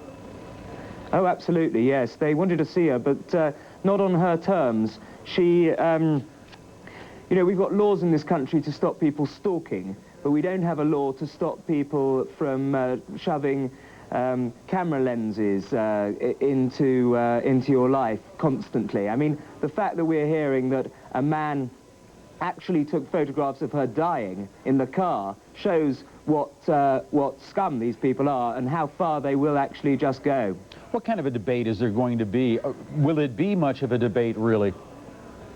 There will be, I think, because the Labour Party, which has won the British general elections a couple of months ago, have spoken out in favour of a privacy, some form of privacy law. And if we had the same type of privacy law as they have, say, in France, then Princess Diana would probably be alive today. But we don't, and you're able to do absolutely anything. And she has been hounded literally to death. Has her life been put in danger in the past? Have there been previous incidents where the press, by their actions, photographers, by their actions, physically put her life in danger or other members of the royal family? Well, they're constantly getting in the way of cars. You know, it's almost impossible sometimes to drive out of Kensington Palace, where she lives, for all the photographers that just fling themselves in the way of the car. But of course, that would only harm them unless, as we've just seen, the driver is in some way put off and the car crashes. So yes, no, I mean it's a risk that she's had to live with, as well as obviously the normal risks of of being assassinated. She survived an assassination attempt with Prince Charles that the IRA made on her in the mid-1980s. So she's lived with the possibility of sudden death all her life. Princess Diana had made in the past efforts to try to satisfy the press, to try to satisfy their desires for photo opportunities, to make herself available. It didn't work. Why? She went out of her way to do that in order to ensure that the things she was working for, one thinks, of course, of the cancer charity that she sold her dresses for recently, got the maximum amount of publicity and therefore the maximum amount of money for the causes she believed in. But the press just totally ignored any attempted deal. They would take that advantage of the the photo opportunity, and then they would go on and continue hounding her. It's impossible, really, to think of a way out of this without having a law, in the same way as we have a law against sexual stalkers. Andrew Roberts of the Sunday Times, if you'll stay there, I'm going to get back to this issue of the press and whatever role they may have played in the tragedy that we have seen in Paris just about now 2.5 or 7 hours ago, rather, in Paris. The scene here that you see is a smashed Mercedes-Benz. Princess Diana of Britain was killed alongside her companion, Dodi Al-Fayed. This car that they were riding in crashed into a concrete pylon as it went in an underpass, through an underpass at the Alma Bridge in Paris along the Seine River. It was just after midnight, Paris time, when they were traveling along that route, reportedly being pursued by photographers aboard motorcycles. We don't know how many photographers there were. We have been told that police have detained several people, several photographers, one of them who remained at the scene taking photographs. Princess Diana was taken to a nearby hospital where doctors fought for hours to save her life. She passed away just about 4.5 hours ago. The word came from French officials. Outside Kensington Palace, the reaction today in Britain. Out of the royals, she's just the best out of the entire family, and she's gone. I'm not sure what I think, really. I think it's just awful. Greg Swift of the Daily Express is standing by on the line. Greg, before I get into the whole press issue, I just want to ask you your thoughts this day. Well, I think mine are pretty much like the rest of the country. One of shock and bewilderment, really. Something that none of us could have predicted. I know that we've heard comments as an accident waiting to happen, but I don't think any of us really believe anything like this could happen. It is the suddenness of it. It is also the life that all of us shared to one extent or another. I lived in Britain for a while, and I know Indeed. That there was a different feeling about Princess Diana there. But how do you think the people of Britain are going to take this news? Well, they'd be shocked. I mean, already it's not quite 7:30 in the morning here, but the country is already pretty wide awake and in quite a state of shock. The way that it happened, the news that paparazzi were pursuing their car, that of Dodi Al-Fayed and Princess Diana, how does that change the story in your view? How will it change the mood, perhaps, of the British public? Well, quite obviously, I just think there'll be a furious debate about the role of the press in Princess Diana's life over the past 15 years. No doubt I just think a large majority of the public will take a fairly dim view of the press activities, but I think it's important to draw quite a big distinction between the activities of Italian, French and Spanish paparazzi and the activities of members of the British press. As a general rule, the sort of hounding that Diana has experienced through her life and obviously quite recently abroad is generally carried out by foreign paparazzi photographers who have no sense of moral code. They're not affiliated to any press code of conduct, and they really are sort of free agents to come and go and act as they please. I mean, we're getting reports, as you've already heard, that one of these guys was taking photographs while she's trapped in the wreckage of the car. Quite where he thought he would be able to sell those pictures is anyone's guess, but that kind of activity really beggars belief. But it was the British press that Princess Diana singled out for their harsh treatment of her. Indeed, yes. No, there's no question. She has always been a main news story for the papers in this country, and there's always been a love-hate relationship between the two of us. What is a picture of Diana worth, an exclusive picture on the cover of a tabloid newspaper? What has it been worth in the past 5 years in terms of circulation? Circulation is worth thousands, probably tens of thousands. She had that much power that she was pursued. Absolutely. I mean, the whole country, well, indeed the world, has a deep fascination for everything she does, and she was and will remain one of the most popular figures in the world. There was a fascination not only with her triumphs in life, but also with her troubles in life. That's right. That is right. Why is it that the British public demanded so much, to know so many details of this woman's life? It's difficult to say. The deep fascination really sort of began almost from the time that she married Prince Charles. It was the fairy tale wedding. Millions of people in this country watched it on TV, as they did around the world. And really from that moment on, everyone has wanted to know everything about her.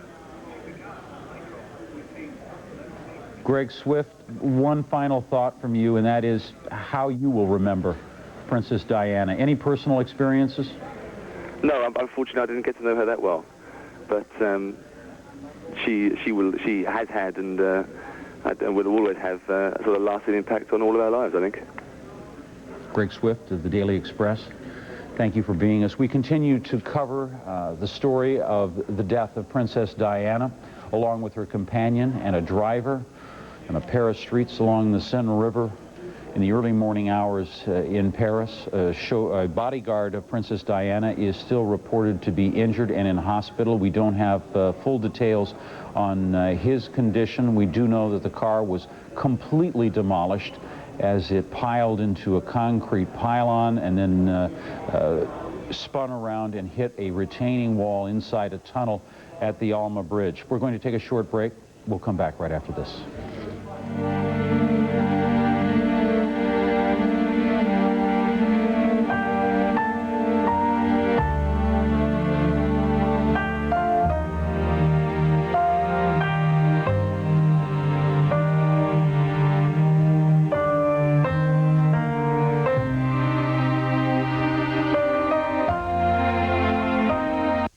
This is the place to turn for the events shaping your world today. This is CNN. TCI. Baseball. There's no place like home. He's heading home. And there's no place like FX when you're searching for Major League action. Yeah! Oh, he hit the cover off that one. Going for it. He's got it. Fueled by the power of Fox Sports. It's out of there. Yes, sir. We're bringing it home Monday night. He's rounding third. Go ahead. He's coming to home. Get it, boy. Monday nights on FX and TCI.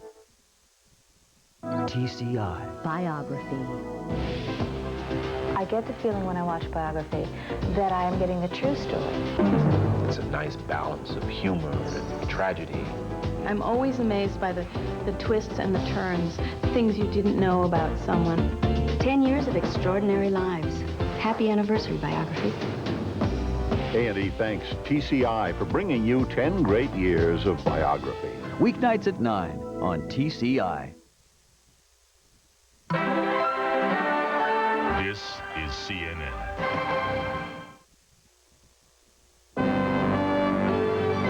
This is CNN Breaking News. Princess Diana of Britain is dead. She died after being involved in a high-speed car accident alongside her companion, Dodi Al Fayed, who was also killed. A driver of the car was killed as well in the crash. A bodyguard of Princess Diana is reported to be in serious condition in a Paris hospital where he's undergoing treatment. We continue to follow this story. We're understanding now that, according to hospital sources, Princess Diana's body will be returned to Britain sometime on Sunday. There is no information exactly at this point when that might be on Sunday. However, we do know that thus far there's been no announcement of any kinds of funeral arrangements. It's one of the considerations that will probably not be taken to account, at least for several more hours. Princess Diana's death ends a story that began as the stuff of fairy tales, but there never was a happily ever after for Princess Diana. There were marital troubles, depression, and divorce. CNN's Tim Lister looks back on Diana's story.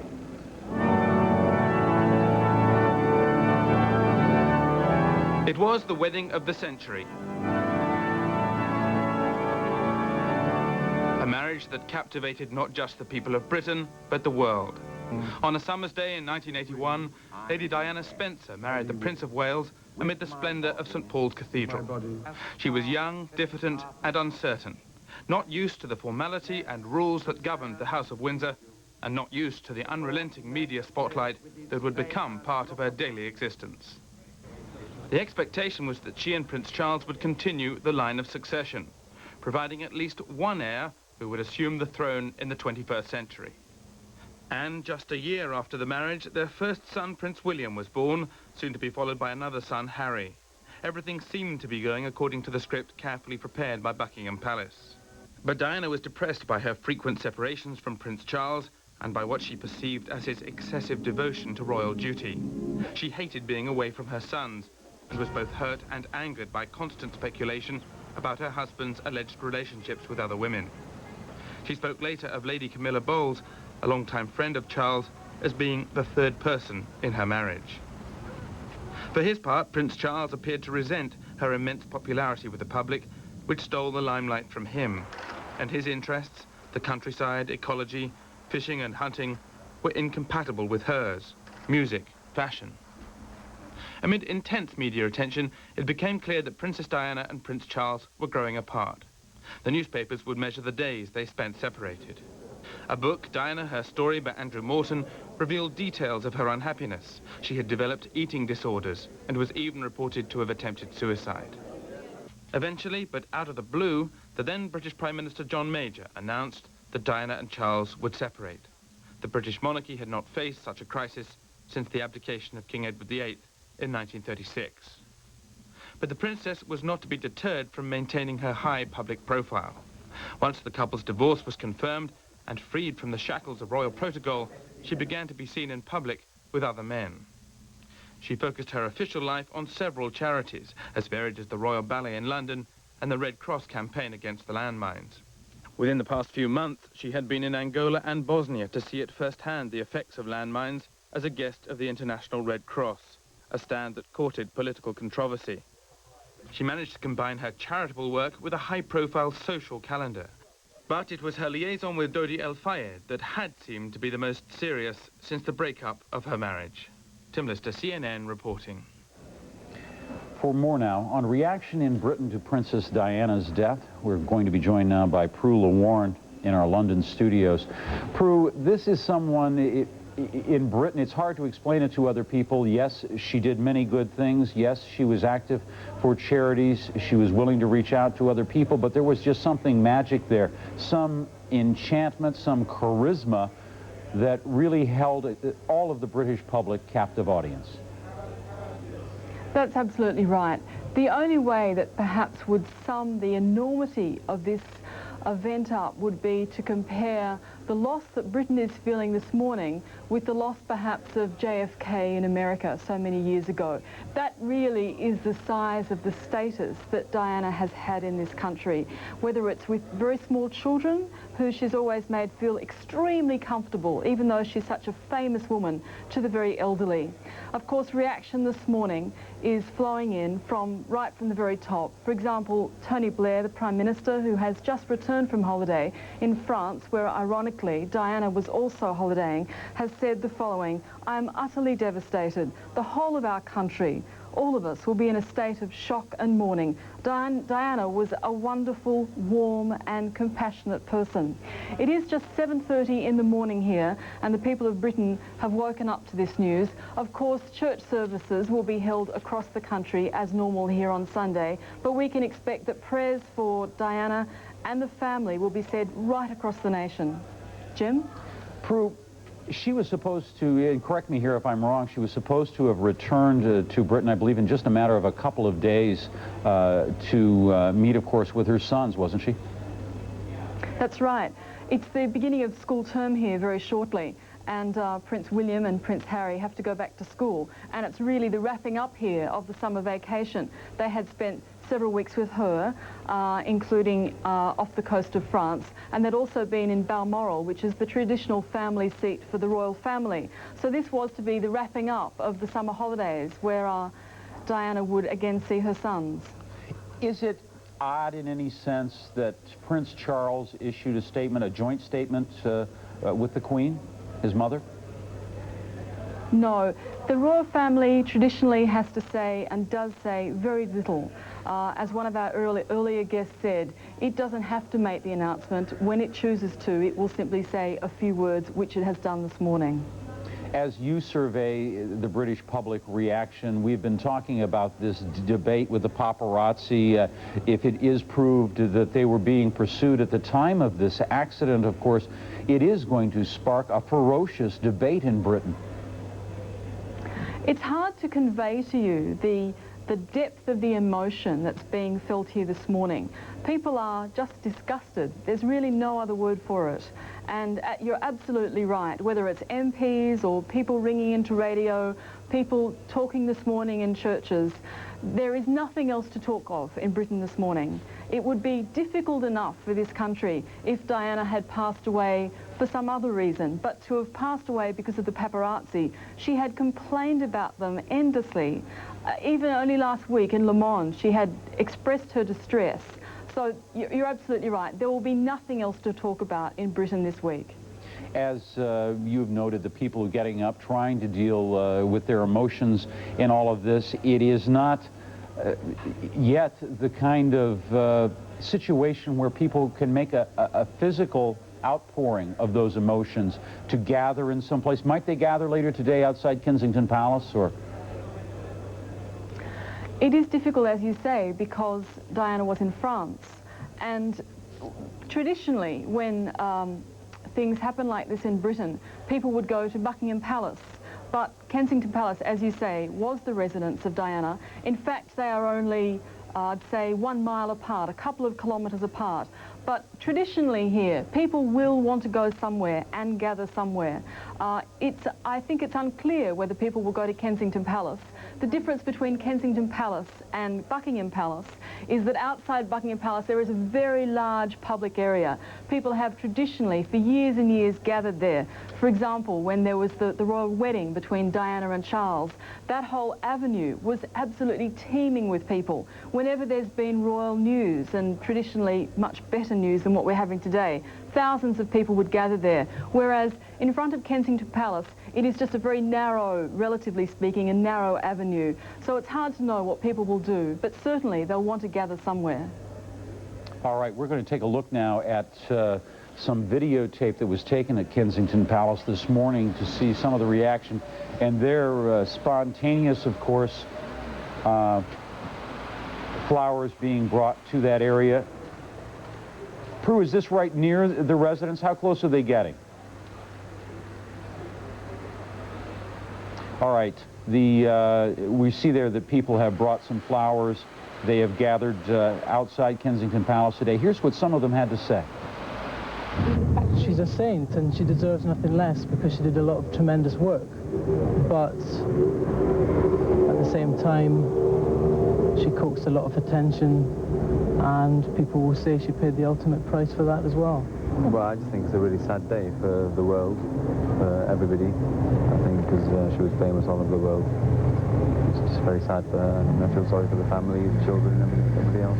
Well, I think it's a tragic circumstance. I've just come down to show my support to all those that have been left behind, and obviously very upset by the news. Prue, do you find it unusual that people would be out before even it's still dark in Britain, bringing flowers there? No, not at all. Diana is just the most well-known figure that you could possibly imagine. I think in Britain, when the divorce happened last year, opinion was very much divided, even within the editorials in the newspaper. People took sides.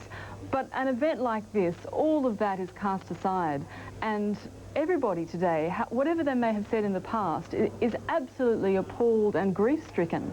And the people I've spoken to this morning, some of them have just been choking their words back, and they didn't necessarily enjoy her company or have even met her.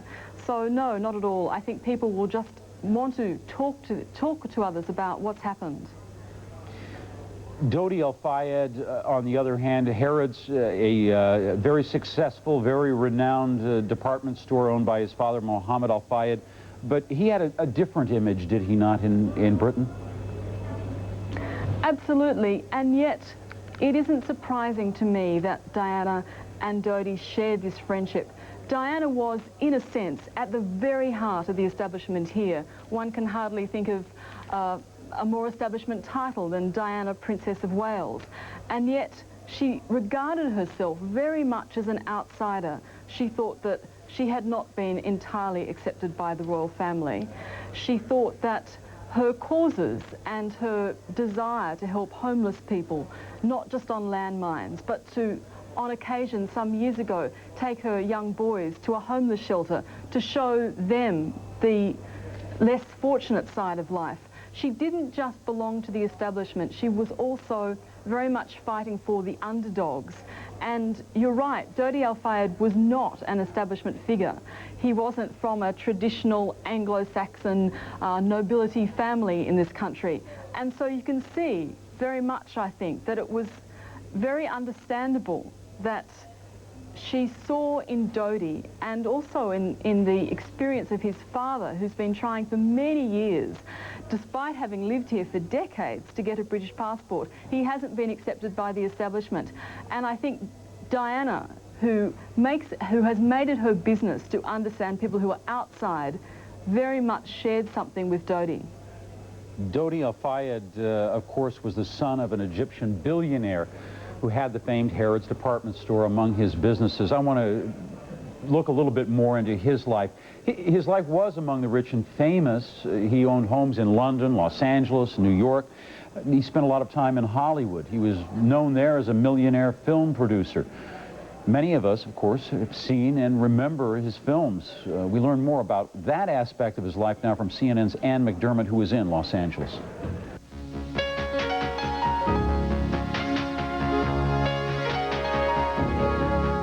He co-produced or put up money for movies like Chariots of Fire and Steven Spielberg's Hook.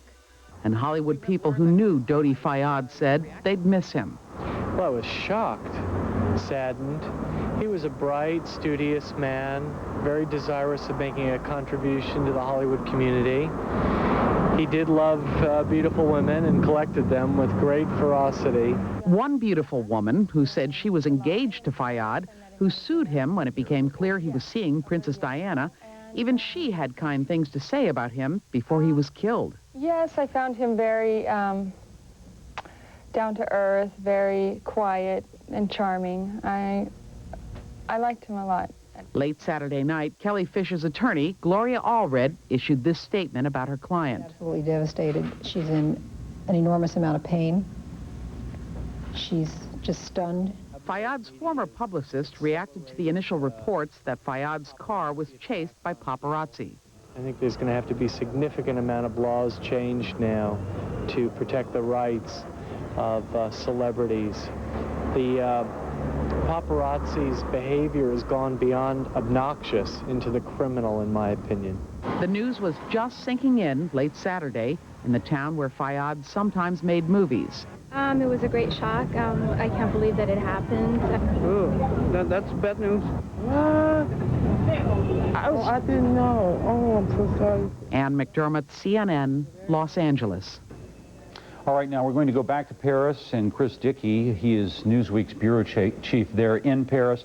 Some more information about the cause of the crash. There's been a lot of speculation that Princess Diana and Dodi Al-Fayed's car was being chased by paparazzi.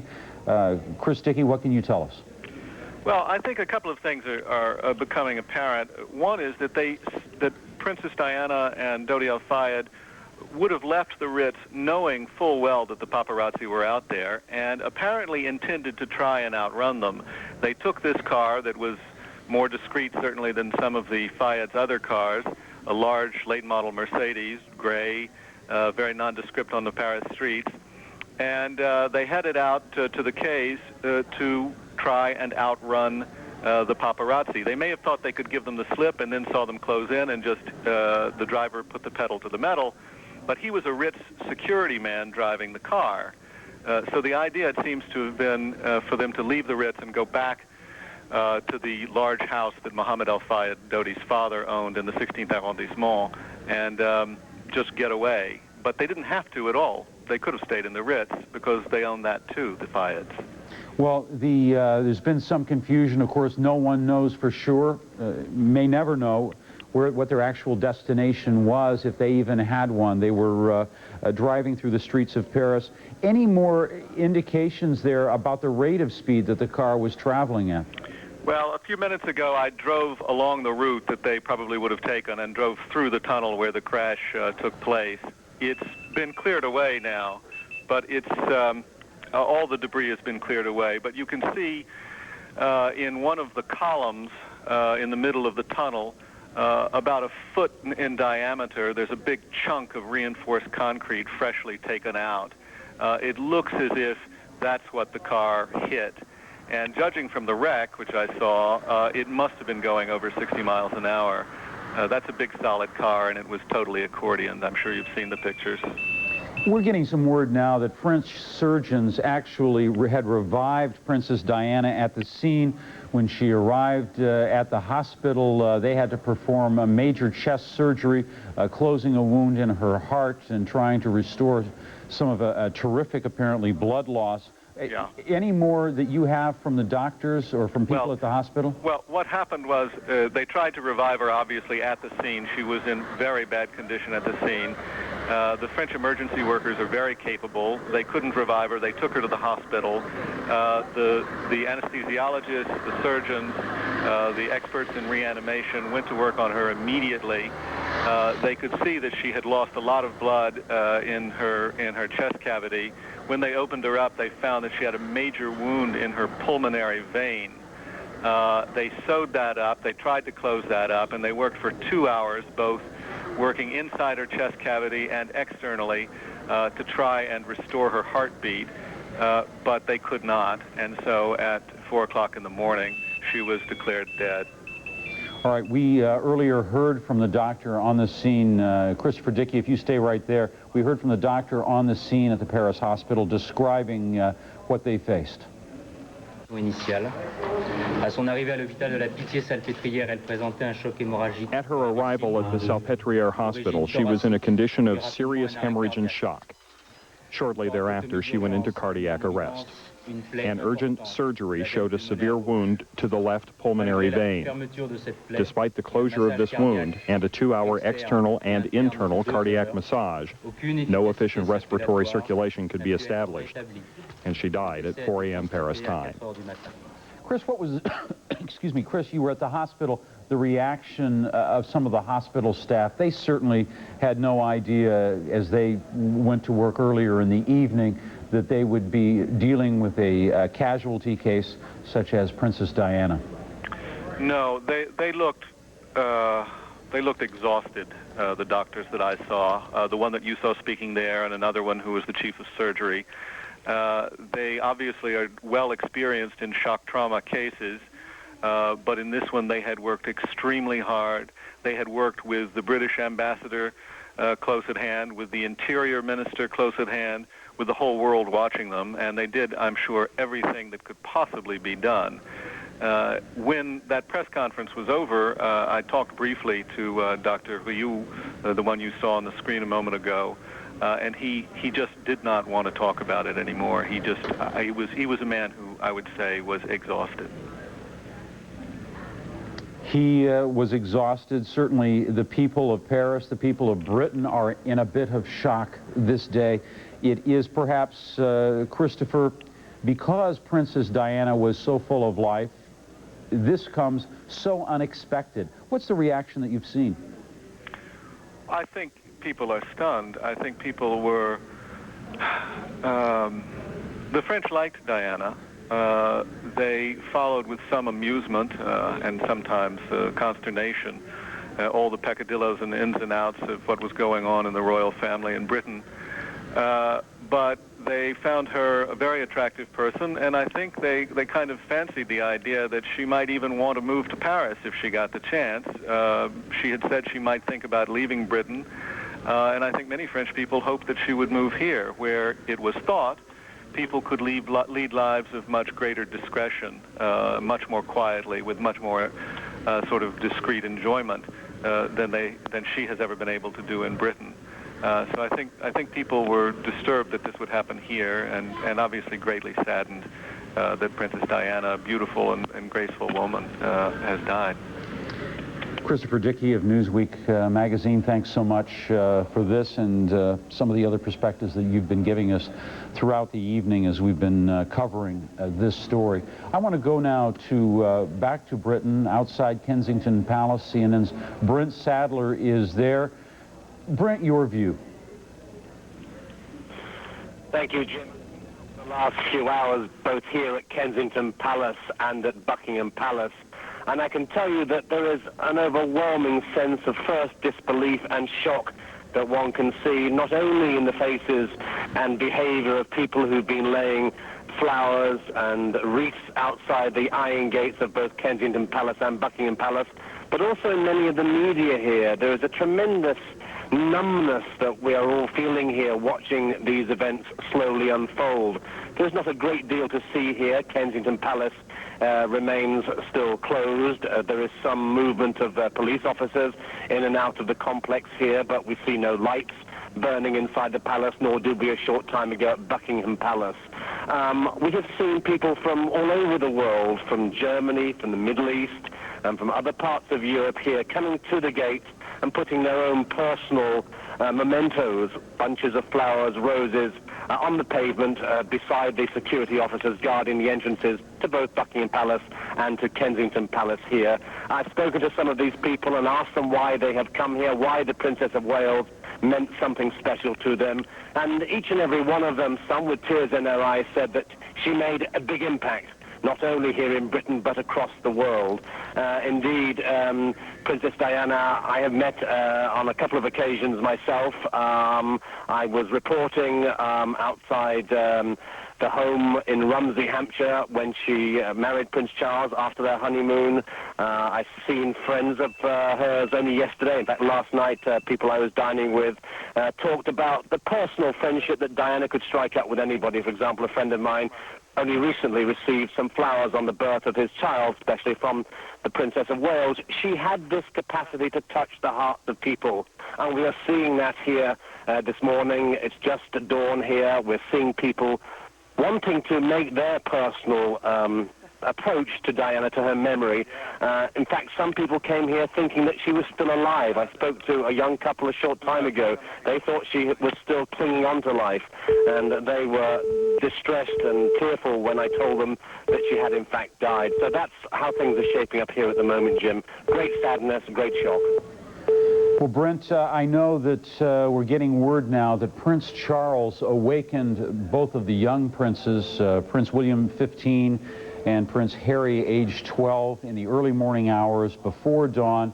According to reports that we're getting now, he informed them that their mother had died as a result of this. The boys are in Balmoral at the estate there where the royal family traditionally vacations at this time of year, but of course they should be starting school soon. And really, as one surveys all of this, the boys have to be the real victims in this, the ones who perhaps will suffer more than any other. The feeling there, any expressions of feeling for Harry and William. Absolutely. I spoke to a couple of middle-aged women who were deeply concerned about the future of the two princes, and they were also concerned about the fact that they felt that not enough had been done in the United Kingdom to protect the privacy of the Princess of Wales, her movements not only in the United Kingdom but overseas as well, and were wanting to see the government tighten up on the privacy laws of this country. As far as the princes are concerned, yes, I think it's generally accepted here that those two boys are going to be paramount in the minds of Britons today. First, they will wake up to the news of what has happened to the Princess of Wales and the details of the car accident in Paris and the death of Dodi Fayed. And then they will want to look at what happens next. Because of the status of the Princess of Wales on the periphery of the royal family, there's great uncertainty as to how her funeral, when that takes place, will be formulated, just how much the royal family will take part in that. Obviously, the two princes are her children. They will be central to that funeral when that takes place, but just how much protocol is going to be involved in that, how much the establishment is going to be involved in setting up the details for what happens next is still very much on the drawing board. There's no precedent for this quite like this, and I think that we will be seeing Buckingham Palace and the British authorities here, the government, working very hard to ensure that what happens in terms of funeral and in terms of remembrances and services and so on and so forth will be done in the right and proper way. Diana does have a great deal of affection here in terms of her following. People want to see this done right, and there has been so much exposed in terms of the princess's relationship with the royal family and the monarchy and the government. I think that there will be an overwhelming desire to see what happens next in terms of funeral arrangements and services to be done in the right and proper way. Jim. Brent, just very briefly, in your view, certainly there are many members of the royal family that are popular. The Queen Mum, of course, is an immensely popular figure, but none ever seem to capture the same magnetism as Princess Diana. Is there an explanation or not? I think the explanation for that is very simply that the Princess of Wales knew how to use the media. She was a media star. She was a beautiful woman who knew how to dress, who knew how to capture style. She was able to capitalize on that and use that, some would say manipulate it, against those that she wished to have arguments with, particularly, obviously, her former husband. But certainly the media and the way the media works these days made Diana a one-off, a very special princess in terms of the royal family, in terms of the way the media treated that, and a media star. For that, she has obviously paid the ultimate price. Jim. Brent Sadler, thanks much for your perspectives outside Kensington Palace. CNN is going to continue its live coverage of the death of Princess Diana of Britain. She died in Paris in a high-speed car crash alongside her companion, Dodi Al-Fayed, in the early morning hours. The driver of the car was also killed. We'll have more details of the story in case you're just tuned in. I'm Jim Clancy at CNN Center. We'll be back after this.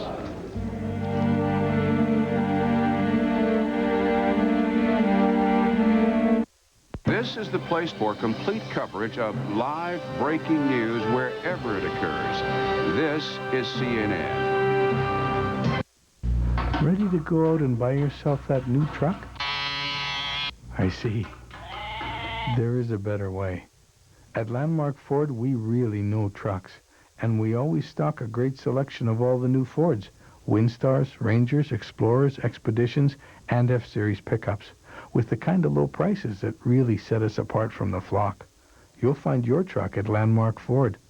I-5 at Haines. If we were you, we'd shop with us. Look, no matter what you hear, fact is your business will grow faster when you use more than one kind of advertising. It's media mix, and it works. Take a look at cable. Your ad runs on all the hot networks: CNN, ESPN, TNT. You reach your best customers, the ones in the neighborhood, and you reach them more often. It all adds up to lots of advertising impact and a bigger business. Want to know more? Call the number.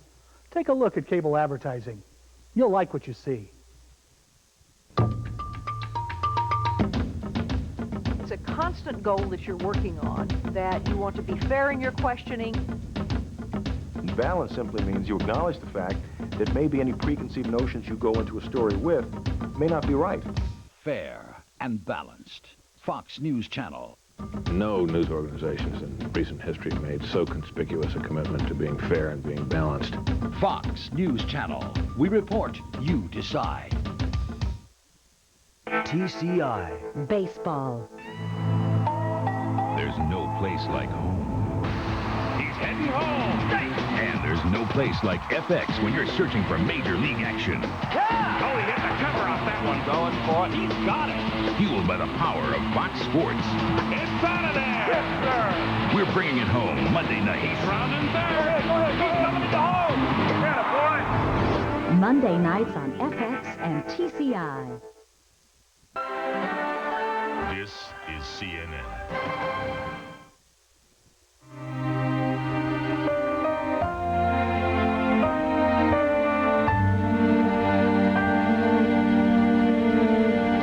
I'm Jim Clancy, the CNN Center. Princess Diana of Britain died some 5 hours ago of injuries she sustained in a high-speed car crash in Paris. She was riding alongside Dodi Al-Fayed, her companion of recent days, heavily covered by the media, and the media figures prominently in this story. According to reports from the scene, paparazzi were chasing the princess and Mr. Al-Fayed in their car as they left the Ritz Hotel that is, of course, owned by Mr. Al-Fayed's father. It is not known where they were traveling, but they may have been trying to give the slip, so to speak, to the paparazzi. And the car at high speed hit a column in the center of a tunnel that runs along the Seine River. It's actually at the El Palma Bridge. The injuries that she suffered led to her hospitalization. Doctors tried desperately to save her. They were unable to do that. Diana, the princess, is dead. A matter of hours ago, the chauffeur-driven Mercedes, as we said, crashed into that Paris tunnel. 2 others are known to be dead. Her companion, Dodi Fayed, as we reported, as well as the driver of the car. CNN's Ginny West now recounts the events of the accident. The accident happened just after midnight in Paris. Princess Diana was in a car with her companion, wealthy Egyptian businessman Dodi Fayed, a driver and a bodyguard. They reportedly had dined at the Hotel Ritz, which is owned by Fayed's father, Mohammed Al-Fayed. Other reports say their car was being chased by paparazzi photographers riding motorcycles. Whatever the case, the car carrying the princess and her companions was traveling at high speed when it smashed into a wall inside a tunnel along the Seine River. Eyewitnesses spoke with CNN's Jim Bitterman. We saw a large blue Mercedes, darker blue, and the airbag on the passenger side was deployed, as he said. And we saw a lot of liquid on the ground. And when Tom went into the tunnel to help, we didn't know who it was at the time. Somebody came running towards us, speaking French, shouting in French, and we thought for some reason it was going to blow up in the tunnel. The driver was unconscious, sounding the horn for like probably almost 2 minutes. Police have opened a criminal investigation into whether pursuing paparazzi photographers in fact may have contributed to the crash. Eyewitnesses tell CNN photographers were on the scene of the accident immediately. Well, initially when I approached the vehicle, the gentleman who was taking pictures was there immediately following the accident. Before I could run from the mouth of the tunnel, 50 yards approximately to the 30 yards from the car, he was already... You're saying within seconds of the crash? Within seconds. And his camera equipment was far too sophisticated for a tourist. Newsweek Paris Bureau Chief Christopher Dickey described the condition of the car when it was pulled out of the tunnel. It is totally smashed in front. You can see where the airbags, both front airbags deployed, but the car, the front of it is totally smashed in. The area above the windshield is totally smashed down. The roof is collapsed on top of both the driver's area and the passenger's area. And the area in the back, all the glass is broken out, and the right-hand part of the roof has collapsed downward there, too. Police in Paris quickly confirmed that Dodi Fayed and the chauffeur were dead, and the bodyguard was seriously hurt. Diana, reporters were told, was gravely injured. As the hours ticked by, outrage built as people heard the reports paparazzi may have been involved in the accident. And angry actor Tom Cruise told CNN he too had been chased by photographers in that same tunnel. I've actually been in that same tunnel being chased by paparazzis, and they run lights and they chase you and harass you the whole time. It happens all over the world, and it has certainly gotten worse. About 5 hours after the accident, Christopher Dickey was at Salpêtrière Hospital in Paris when the French government made the official announcement. It's just been announced that Diana is dead. She suffered serious internal injuries. They could not repair her, and she succumbed. We were told by a hospital employee making a public statement, and now the French Interior Minister, Jean-Pierre Chevènement, is speaking and expressing his condolences. All right, Christopher. It is confirmed that she's dead. She succumbed to massive internal injuries. Jenny West, CNN reporting. And that brings you up to date with how we heard the news of the death of Diana, the Princess of Britain. I want to go now to Paris. There are more developments, I understand, in terms of the ongoing investigation. Certainly no conclusions can be drawn, but Jim Bitterman, what more can you tell us about the allegations, if you will, that the paparazzi photographers were somehow involved? Just a small update, Jim, but we now understand, CNN has learned that there are now 7 photographers that have been detained by police. They've also confiscated 3 motorcycles. They believe the 7 were on the 3 motorcycles. The criminal brigade is handling the investigation. One interesting point that's come out is all 7 apparently had French press cars, which means to say that they were at least recognized by the French government. Doesn't necessarily mean that they were working for a large organization, but they would have had to go through some procedure that would have been recognized as French press photographers. Jim? You know, Christopher Dickey pointed out, Newsweek's bureau chief there, and I think it's a good point, that this car, yes, the paparazzi, the photographers may have been pursuing it, but the driver of this car was going at a speed that, well, you tell me, Jim, how safe is that tunnel at 60, 70 miles an hour? Well, I drive through that tunnel quite frequently, Jim, and I can tell you that it always terrifies me a bit when I'm alongside someone that's driving too fast. It's a very narrow tunnel. The pillars in the middle of the tunnel sort of make the lanes even narrower than they should be, and so if you're at high speeds, it's a little bit difficult going through, a little tricky going through there. I would say that anything over the recognized speed limit, which I believe in that particular instance is 70 kilometers an hour, about 40 miles an hour, anything above that speed is somewhat risky behavior, and I've seen people go through it at 150 kilometers an hour. So it can be a very hazardous area, I think. All right, as we look at it, it's rather difficult to get a perspective about how long is that tunnel. How long would somebody be driving through it? Had their car been in the tunnel for some length of time? No, I would say it would be just a matter of seconds because, in fact, I mean, the tunnel total length is probably 150 meters, 200 meters maximum, and so you pass through it in the question of maybe 30, 35 seconds. They were at the entrance to the tunnel apparently when the skidding began, and we'll have to wait for the results of the criminal investigation to find out exact details. But it seems to me that the driver must have lost control almost immediately on going into the tunnel because the car came to rest somewhat in the middle of the tunnel. You couldn't actually see it from either end very well. So it the accident actually would have started to take place even before the driver hit the tunnel, I would think. All right, so again, we can look at it, we can tell that there was a great deal of speed that was involved in this accident just from the physical evidence of looking at the car, the twisted metal, the shattered glass, and noticing how the roof of the car, which I understand actually flew up against one of the retaining walls inside that tunnel. The roof smashed down literally to the same level as the top of the doors, the bottom of the windows, if you will, on the sides of the car. And that is it was a fairly strong car, wasn't it, Jim? Well, this was a big Mercedes, and yes, it was a fairly strong car. The Interior Minister seemed to confirm that it was going fast. He said it was a very high-speed accident, so I think there's some confirmation that the driver was going over the speed limit. All right, CNN's Jim Bitterman reporting to us there from Paris. On the latest, I want to go now to Prue Lewarne in London to see if there is any more reaction there as Britons awake to learn the tragic news that Princess Diana has died. Prue? Jim, at this point, as you've alluded to, people are simply beginning to meet, in particular outside Kensington Palace, also Buckingham Palace. It's 8:10 here in the morning. We would expect to see a lot of people in church around 10 a.m. and we will of course bring you pictures of that if we can. The official comment has already come from the Prime Minister, Tony Blair, and I must say it is a very heartfelt and personal comment.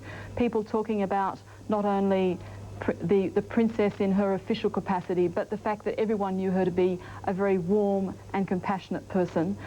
It is still early here, and most people reading their newspapers, the newspapers would have been printed before this news broke, so only if they were to turn on the radio or the television would they actually realise what has happened. So although this did happen, as you mentioned, 5 hours ago, in terms of Britain, it's still quite early news.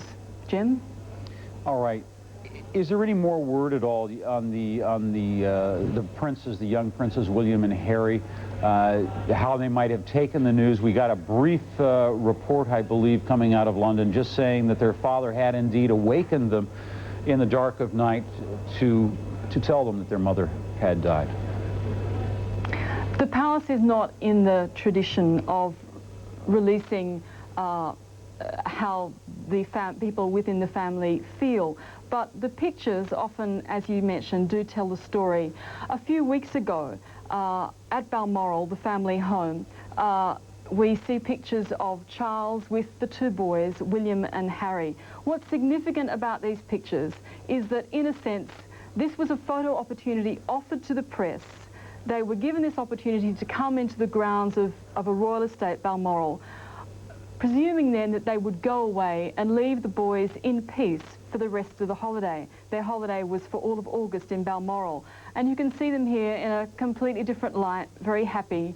They spent just 5 or 10 minutes with the press, and then they went away on their moments with their father and for the rest of August. It's a principle that the royal family has been able to use with the sons. Of course, Diana has not had the same privilege. She was never able to say, I'll give you half an hour of my time, now please go away. William is 15 years old. He has been accustomed to an awful lot of publicity. Harry is just 12. He's coming up to his 13th birthday in just a few weeks. We understand that they had their normal holiday pursuits, including hunting and a lot of outside time and the summer sunshine in Scotland. Of course, all of that has ended this morning. We do not know when they will be coming back to London. The palace has not released those details, but as we look at these pictures, which we saw 3 weeks ago, thinking they were just a normal family moment, now they take on a completely different light. Jim? Prue, I'm told that the boys aren't especially fond, or really aren't fond at all, of the press. Of the? Press. The media. Well, I mean, can you imagine a 12-year-old and a 15-year-old? Just a recent example, only a few months ago, for the birthday of William, who turned 15, Diana decided that she would take them to the pictures, to the cinema, at the local cinema. She took them to a film because it starred William's favourite actor. This then got into the press, and there was an absolute storm in the tabloids here that, first of all, the subject matter wasn't appropriate for the sons because it was about Ireland and the IRA, and maybe they were getting an inappropriate political education. And secondly, it turned out that Harry is 12 and he should have been 15 if he was going to see this film. So imagine, even something like going to a cinema outing for your birthday gets across the front page of the tabloids, all of the tabloids, the next day. All right, Prue. Thanks for that update. That little bit of insight into the human lives, what really is the life of a royal living in Britain. As we continue to cover the story, as we know it, we're looking at updates to find out whether or not the press photographers may have been involved, may have in some way or another caused this accident. The police, as Jim Bitterman reported a little bit earlier, have detained 7 photographers as well as 3 vehicles that they were riding on. It is not clear that all of them were even at the scene. They have just been detained for questioning. We won't know more about this, perhaps even for days, but we're going to continue to try to follow that. We also know that Princess Diana's remains are going to be returned to Britain sometime on Sunday. Of course, there has been no formal announcement on any of the funeral arrangements. That is another thing that we continue to monitor. But what we do know is that a princess has died, a princess whose life was marked by triumph. It was also marked by tragedy. CNN's Marina Colby looks back at Princess Diana. Born Diana Frances Spencer on July 1st, 1961, Diana first attracted the public attention in 1981. That's when her engagement to Prince Charles was announced. The couple were married on July 29th of that year. It was a fairy tale-like wedding that garnered the attention of the world. Less than a year later, Diana became a mother with the birth of Prince William. On September 15th, 1984, Diana became a mother for the second time with the birth of Prince Harry. But what seemed a fairy tale marriage to the world was disintegrating behind the walls of Buckingham Palace. In the early years of the marriage, Diana outshone her husband on nearly every occasion. In 1986, the first press stories began speculating that the marriage was in trouble. Biographer Andrew Morton wrote in Diana, Her True Story, that Charles had begun an affair with his former girlfriend, Camilla Parker Bowles. Diana, too, began an adulterous relationship with cavalry officer James Hewitt. She said she adored him. Charles and Diana separated in December of 1992. It has turned out to be an annus horribilis. That year, Queen Elizabeth referred to 1992 as a horrible year. Despite the separation, Diana insisted she did not want a divorce. But after more damaging press stories in November of 1995, Diana gave a highly critical interview in which she admitted her affair with Hewitt and said she believed Charles would not make a good king. After the interview, the Queen, in effect, ordered her son to divorce Diana. The princess agreed to the divorce in February of 1996, and the final decree was given in August of that year. Diana continued to maintain a high profile following the divorce, but her private life remained quiet until she went public about her relationship with Dodi Fayed earlier this month. Diana campaigned for a ban on the use of the landmines and worked for many charities. She once said she wanted to be a sort of ambassador, a queen of the people's hearts. To many, it's how she will be remembered. Marina Colby, CNN, reporting.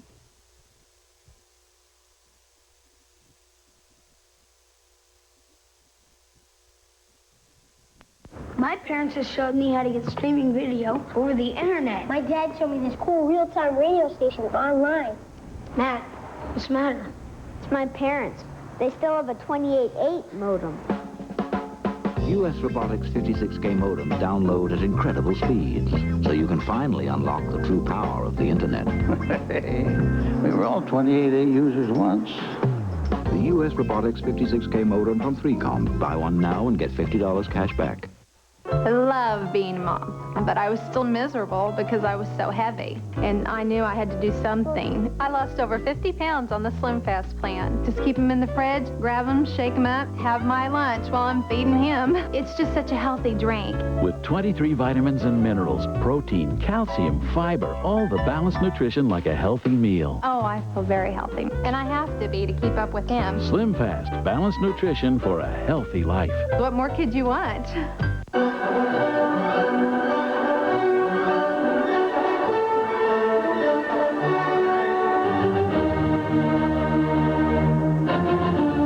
Turn up the volume. It's Classical Thunder, the most explosive collection of music you've ever heard.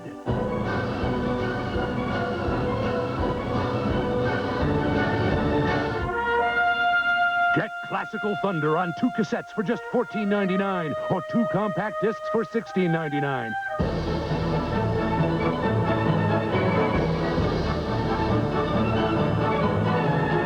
Then you can preview other Classical Favorites albums. Satisfaction guaranteed. Classical Thunder. Call now. To order Classical Thunder, call 1-800-257-1257 or send $14.99 for 2 cassettes or $16.99 for 2 CDs plus $3.50 shipping to the address on your screen.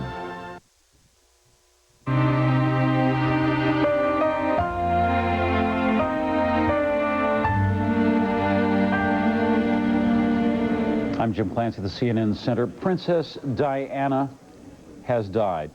The British princess died after suffering from injuries that she suffered in a auto accident at about midnight Paris time. She was riding alongside her companion Dodi Al Fayed after having dinner at a restaurant, a hotel restaurant owned by Al Fayed's father. The two apparently trying to avoid the paparazzi or the press left. Their car was traveling at high speed along the Seine River. When it went into a tunnel, it struck a column in the tunnel and caused massive injuries to 3 of those who were riding in the car. 3 people have died. Al Fayed, Princess Diana, the driver of the car, Princess Diana's bodyguard, is seriously injured. We're going to switch now and give you an idea of how this story is being covered by British television. GMTV coverage. Everybody. Let's listen in. She's like a rose, wouldn't she? It's like Cinderella. Everyone's going to miss her. That she has died in a car crash. Hasn't quite sunk in yet. Now, there's talk of, obviously, of funeral arrangements. What kind of send-off do you think Diana should be given? I think she should come Just home. a normal send-off, because she was a normal person. Not a state funeral as such? No. She will get. She was a normal person. And she would have liked to us to be normal with us. Yeah. She was one of us. One of us. Normal. Okay, well, thank you very much for giving us your time this morning. Thank you. If I can just get Andy, our cameraman, to just pan round to show the people who are just standing here, just some of them who have turned up this morning, who've come down here. It's a very grey morning. Many people have been here around me crying this morning. It's a very difficult scene to report from. The rain has started to come down as well, which matches the mood, believe me, of what is happening here at Kensington Palace. This has been Diana's home for the past 5 years or so since she separated from Prince Charles. And of course, everybody's thoughts here this morning are of those 2 young princes. Diana was due to meet them here today. She was coming back from France from her holiday today to meet Prince William and Prince Harry, to spend some time with them before they started school next week. Fiona. Okay, Martin, you said everyone there is in mourning this morning. Everyone around the nation is in mourning this morning because Diana, Princess of Wales, is dead. Tom Corby joins me. He knew Diana in a professional context. Lady there said to Martin, Diana would not want a state funeral. Do you think that's true? Yes, I agree with that. She was never one for the Penelope of state. She liked, I think she'd like almost a private funeral. She wasn't an establishment person as such. Is that realistically ever going to happen, though? Who knows? State funerals are generally for monarchs, and Winston Churchill had one. But she is the mother of the future king. She is the mother of a future king. There might be something in between. We'll have to wait and see. Not We'll her know. personality, a great grand funeral. Yeah, well, we'll know, unfortunately, soon enough. If you have just woken up this morning, I think this actually says more than I could ever say to you. Cocktail of emotions we'll all be feeling this morning, but simply that is the truth of the matter this morning. Diana, Princess of Wales, is dead. That in a special edition rushed out at 6 a.m. this morning. Diana pronounced dead at about 3 o'clock our time this morning. It was following a car crash in Paris, a high-speed car crash, if it's to be believed, pursued by members of the paparazzi. Diana's companion, who'd made her so happy in the last weeks of her life, Dodi Fayed, died alongside her instantly at the scene. Obviously, our thoughts are with Diana's family this morning. They're also with the Al Fayed family. Our thoughts are with you. Now for the details of the events of what turned out to be a memorable and unfortunately tragic night. Here's Paula Tish. This is all that's left of the Mercedes which was carrying Princess Diana and Dodi Fayed. Eyewitnesses say the car entered an underground tunnel near the Eiffel Tower at high speed and hit a wall. Mr. Fayed is believed to have died at the scene. The princess was taken to intensive care where she died in the early hours of this morning from massive internal chest injuries. The British ambassador to Paris stayed at the hospital while surgeons fought to save her life. The death of the Princess of Wales fills us all with deep shock and with deep grief. And our thoughts and our prayers are with her family and her friends, and with the family and friends of the others who died in the accident. It appears the driver, who also died, was trying to shake off at least 5 paparazzi following on motorbikes. They're now being questioned by police. Diana and the Harrods heir were believed to have been heading for a house in the centre of the French capital when the crash happened. They'd just had dinner at the Ritz. The couple had arrived in Paris yesterday afternoon at the end of their second Mediterranean cruise together, sailing around the French Riviera and the coast of Sardinia. Harrods spokesman Michael Cole has called it an appalling and needless tragedy. The world has lost a princess who is simply irreplaceable, and Mr. Al Fayed has lost his beloved eldest son. Mr. and Mrs. Al Fayed are totally devastated by their loss, and they share the sorrow of the princess's family. The princess had been expected to travel back to London shortly to see her 2 sons after their holiday in Balmoral with their father. The princes have been told of her death. As has the whole world by now. Mother Teresa is said to be praying for Princess Diana. President Clinton said he and his wife Hillary are profoundly saddened by Diana's death, and they said they were very fond of her, as were all of us, as was everyone who knew Diana, including our next guest, Tom Corby. Tom, what was it about her that, I mean, this outspilling of emotion all over the world? Why? Well, she was a magical figure in many ways, and it's very, very hard to divide the media hype and the real Diana. Occasionally you caught glimpses of the real Diana. And I think she was somewhat different from her media image, but she did love the publicity, there's no doubt about it. She thrived on it, and the media loved her. But there was another Diana too, rather quiet and rather self-effacing and quite sincere. So there were 2 people. Yeah, well, there are in all of us, aren't there, after all? She's not alone on that front. She's not alone in that, certainly not. But the fact that can't be denied is she was a mother who doted on her sons. They were her life, weren't they? She adored them, they adored her. And my sympathy goes to the Prince of Wales. How do you tell 2 young boys? I know. It's the most appalling dilemma for him, and he's got to fill the gap. How will William especially have taken it? I mean, he's coming into teenagehood now. We can see him there, strapping lad, lovely boy. How on earth is he going to take the news of his mother's death? Because he was particularly close to her, wasn't he? It's his idea that she auctioned her dresses off in New York. Yeah. I don't know, he's on the verge of manhood. It's a very, very difficult time for any young guy. Appalling, and of course, he always blamed the media for the breakup of his parents' marriage. I don't think that's strictly true, but it's a kid-like reaction. He hates them. I mean, the footage we've just seen there, he found it very hard to give them a direct look. But he managed it. And now, ironically, tragically, they may actually have had a hand in his mother's death. Yes. Can you entirely blame them? They were doing their job. Diana knew the media were always present. The paparazzi were always present. It's very hard to attribute blame entirely. Yeah, we're not looking to do that, no, but... It's just one of the most awful, awful... Isn't that going to make it even harder for William, though, as he takes on more responsibility, because he is, after all, the future king? Isn't that going to make his life with the media 10 times as hard now? Because he'll have in his head somewhere, whatever the outcome may be, that they, in some way, contributed to his mother's death.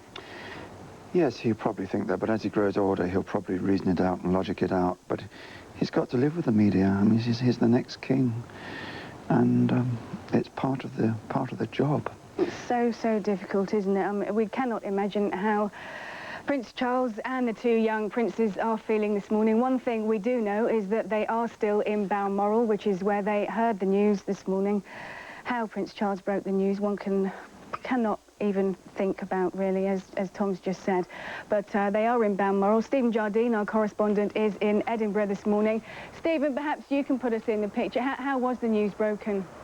Well, just to take you through the timetable of events overnight at Balmoral, Fiona, the news came from London via the French ambassador to London. He called Balmoral in the early hours of the morning with the news from Paris that Diana had been involved in the car crash. The Queen was woken by her private secretary, as was the Duke of Edinburgh and the Prince of Wales. The Prince himself then went into the boys' bedrooms and woke them and told the young princes their mother had been injured in the crash. The whole family then stayed up and followed events overnight, medical bulletins coming out of the hospital. And it was the Prince of Wales who broke the terrible news to his young sons that their mother had in fact died as a result of that crash. And Stephen, another tragic irony is that they were due to reunite with Diana in London later today. Indeed, the young princes hadn't seen their mother for some weeks. In fact, since that holiday at Saint-Tropez, which was featured so heavily by all the newspapers, they'd since then been with their father, travelling on Britannia initially up the west coast of Scotland and round the north of Scotland to Aberdeen, where they then drove to Balmoral. They've been there for several weeks now, enjoying some peace and quiet with their father. But now, of course, all that ends. They were due back in London to meet up with their mother again this morning. They'll never see her again now. I know, well, a fact that we're all finding so hard to believe this morning, Stephen. Do you think they will, and they were due to return to London anyway, do you think now that Prince Charles will accompany them back to London to deal with this? Well, there's a huge media presence, I understand, Fiona, at Aberdeen Airport at the moment, which is traditionally how the royal family travel to and from Balmoral. Everyone there just awaiting the arrival of the royal party. It's assumed the entire royal family will, in fact, now leave Balmoral and go back to London, obviously using separate modes of transport. They're expected there, perhaps over the course of the next few hours, to make the journey back to London so that arrangements can begin to be made for the funeral of Diana, Princess of Wales. OK, Stephen, those words still very, very hard to take in this morning, but thanks for joining us from Edinburgh. Now, we can hear there the personal pain as the broadcasters in Britain deliver the news and continue to cover the story, their perspective. That was GMTV. We're going to take a short break here on CNN. We'll be right back after this.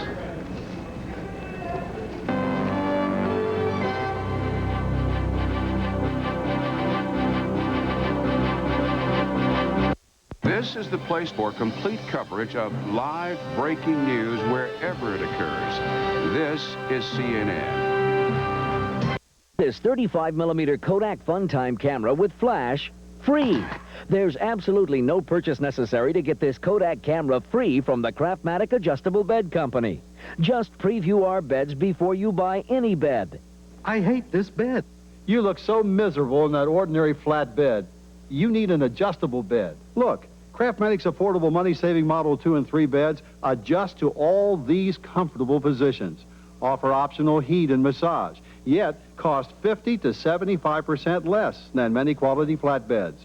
50 to 75% less. Call to get this free catalog by mail. Call toll-free and we'll mail you a coupon for your free Kodak camera, plus information on the adjustable beds that cost 50 to 75% less. To get your free camera coupon, call now. Call toll-free 1-800-822-9800. That's 1-800-822-9800. Toll-free 1-800-822-9800.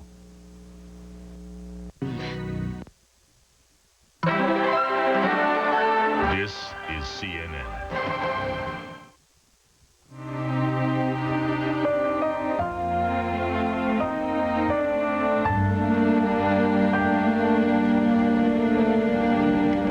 An auto accident in Paris has killed Diana, the Princess of Wales. Her companion, wealthy businessman Dodi Fayed, and their chauffeur also died when their car crashed in a tunnel. A bodyguard was seriously hurt. Reports say the car was trying to elude paparazzi photographers who were chasing it on motorcycles. Diana died a short time later at a Paris hospital. The accident happened just after midnight, Paris time. Britons learned the tragic news when they awoke on Sunday. Mourners began gathering outside Kensington Palace, where they've been taking flowers. That was her home in London. Buckingham Palace says Queen Elizabeth and Diana's former husband, Prince Charles, expressed distress and shock at the news of Diana's death. Her body is expected to be returned to Britain sometime on Sunday. Princess Diana's life was a life that saw some happiness, but much sorrow. Some of her friends have noted, as we have talked to them over the last several hours, looking at that life, that she was a woman who had so much. She had beauty, she had wealth, she certainly had international fame. But simple, common happiness somehow seemed to elude her. CNN's Tim Lister has more.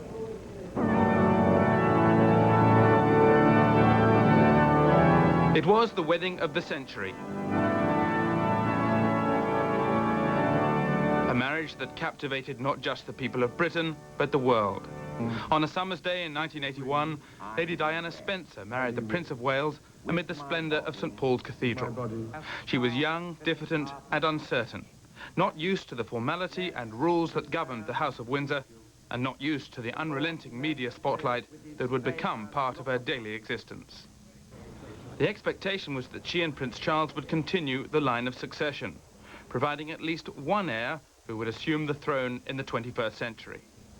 And just a year after the marriage, their first son, Prince William, was born, soon to be followed by another son, Harry. Everything seemed to be going according to the script carefully prepared by Buckingham Palace. But Diana was depressed by her frequent separations from Prince Charles and by what she perceived as his excessive devotion to royal duty. She hated being away from her sons and was both hurt and angered by constant speculation about her husband's alleged relationships with other women. She spoke later of Lady Camilla Bowles, a longtime friend of Charles, as being the third person in her marriage. For his part, Prince Charles appeared to resent her immense popularity with the public, which stole the limelight from him, and his interests, the countryside, ecology, fishing and hunting, were incompatible with hers, music, fashion.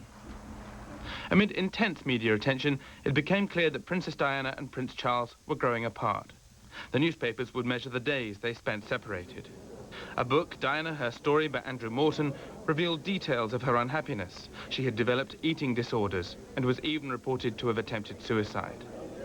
Eventually, but out of the blue, the then British Prime Minister John Major announced that Diana and Charles would separate. The British monarchy had not faced such a crisis since the abdication of King Edward VIII in 1936. But the princess was not to be deterred from maintaining her high public profile. Once the couple's divorce was confirmed and freed from the shackles of royal protocol, she began to be seen in public with other men. She focused her official life on several charities, as varied as the Royal Ballet in London and the Red Cross campaign against the landmines. Within the past few months, she had been in Angola and Bosnia to see at first-hand the effects of landmines as a guest of the International Red Cross, a stand that courted political controversy. She managed to combine her charitable work with a high-profile social calendar. But it was her liaison with Dodi El Fayed that had seemed to be the most serious since the breakup of her marriage.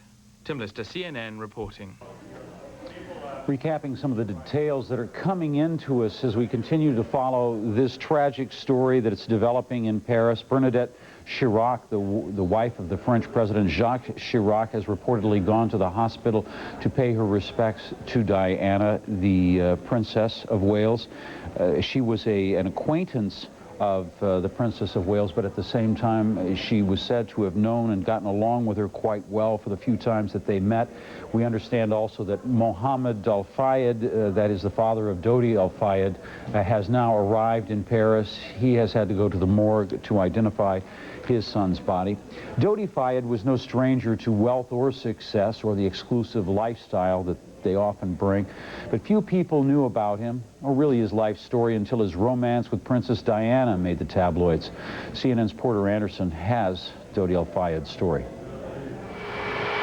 Dodi Fayed was 41 years old, the son of Mohammed Al Fayed, regarded as one of the wealthiest men in the world.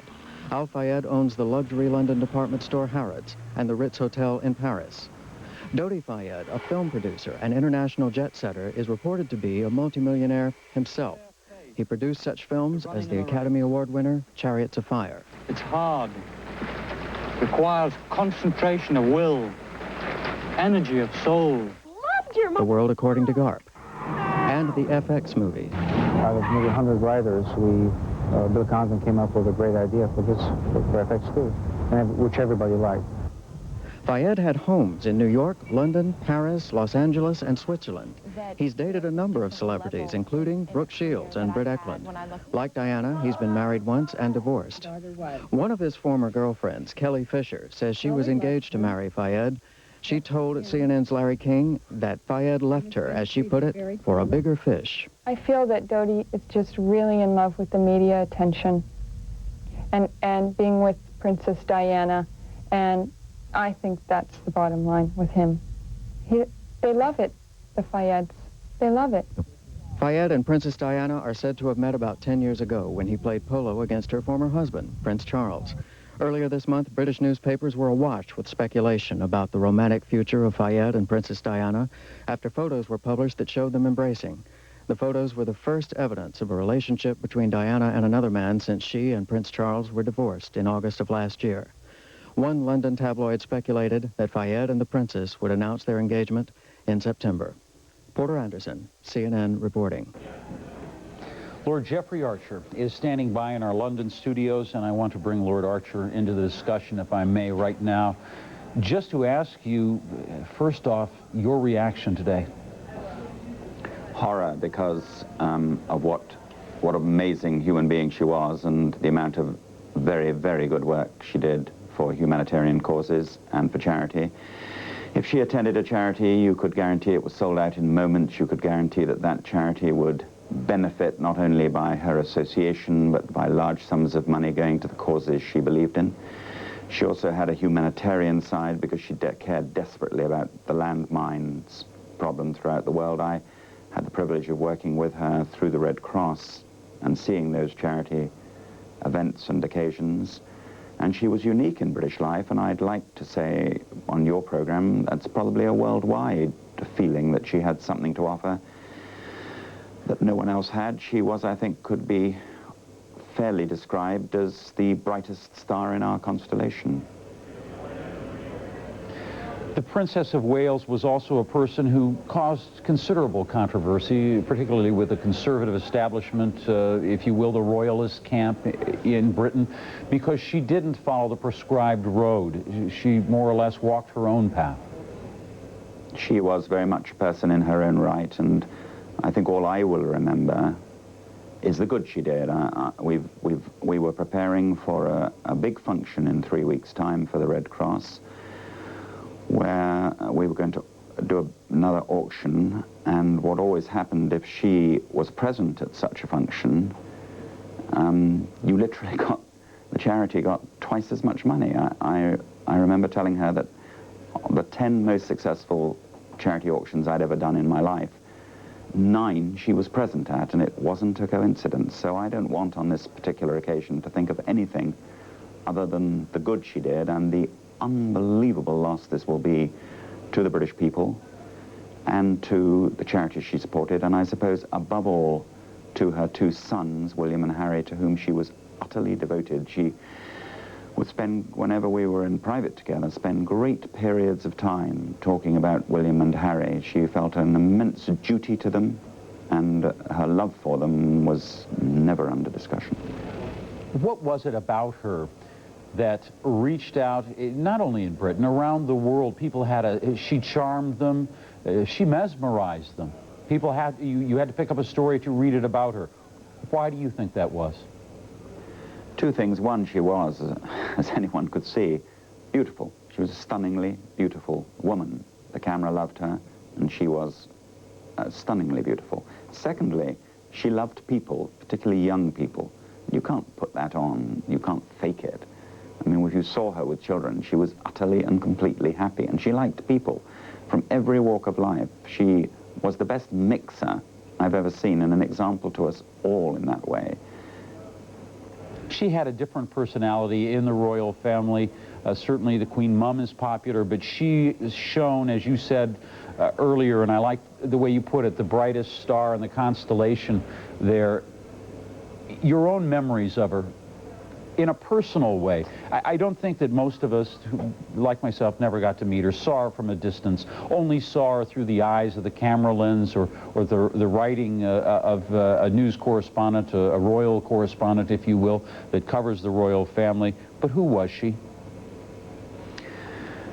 She wanted a private life, very much indeed. Whenever you saw her alone, she discussed serious issues and amusing ones as well. She could flip from one to the other, but of her popularity with the British people, there will never be a discussion. I remember once driving past the Ritz Hotel in London, and there was a massive crowd outside, and we were held up, and I just said to the porter, who's got this crowd? And he said, Princess Diana, to which I replied, how silly of me, yes, the only person on earth who could do that. And she was doing another charity function. That was her public side. Her private side was a desperation to be alone at times. I remember once sitting with her talking about two things we were going to do in the future in charity, and she said, well, I can't do that one because I'll be with William and Harry. And she put the children first always. She said, look, let's see if we can fit it in here, or we can, but the children came first. So when I was told at 5 o'clock this morning, when I was phoned at 5 o'clock this morning by an old friend to be told she had died, I woke my wife to tell her, and my wife's opening words were, those poor children, and I suspect that's what we should be thinking about. What did she think was important to instill in her children? Did she ever confide that with you? She had absolutely no doubt about the role William will at some time play when he is the monarch of our country. Absolutely no doubt at all. There was the serious side that discussed the role she felt she had to play as their mother, and there was the witty side. She couldn't resist the odd, very humorous person. I remember once she showed me the latest picture of William, who suddenly got very tall, and she said, he's very tall, isn't he, Geoffrey? And I said, yes, he is, ma'am. And she said, you know which side of the family he got that from, don't you? So she had a sort of, she couldn't help teasing as well. But I will remember a person who it was fun to be with, who was always there when we had the Kurdish campaign problem, which sprung up overnight. There she was at the biggest function. There she was helping. That's what I will remember. Did she have to be primed by her press officers? This is a good charity for you to be involved in. Landmines is a significant issue. Or was she her own boss when it came to that? Very much her own boss. She didn't have a press secretary. In fact, many people complained that she didn't have someone who did guide her in that way. If she felt passionately about something, she just got on with it. If you told her some help was needed somewhere, she just got on with it. It got her into trouble sometimes, but I think it was also an immense strength because it made her appear human, which of course she was. So she cared about AIDS, and she cared passionately about the Red Cross and the problem of landmines. And those were the things she cared about, and I don't think she gave a damn who told her that she ought to be doing something else, or perhaps it wasn't wise to do this particular day. If she cared, she got on with it. You said she had a sense of humor. Did she also have a temper? No, I never experienced it myself. She was a great tease, and she knew she was in a position to tease, and she would, if she knew you quite well, she would, shall I sign the tablecloth, Geoffrey, she once said to me.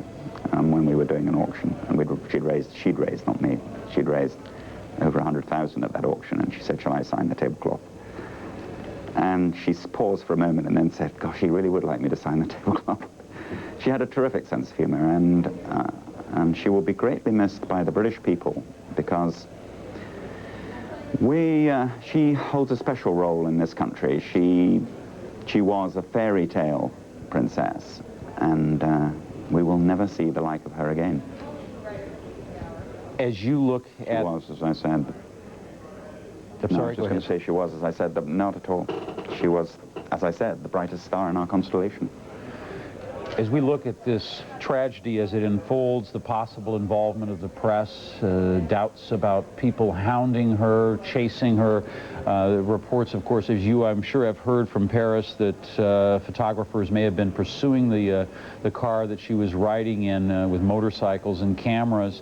This is certain to spur yet again a debate over the British press. How far can they go? Even if, as I understand it, our latest report out of Paris indicated that all 7 of the photographers or press people, if you will, that have been detained by Paris police hold French press cards. They are probably French citizens, but it's going to be a huge debate anyway in Britain.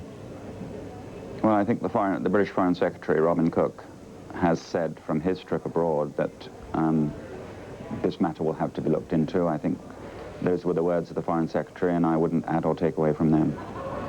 It's hard for us at this point to really focus, I think, on the the investigation of the crash. There's a lot of speculation that's out there. Frankly, we are not going to know any of the answers.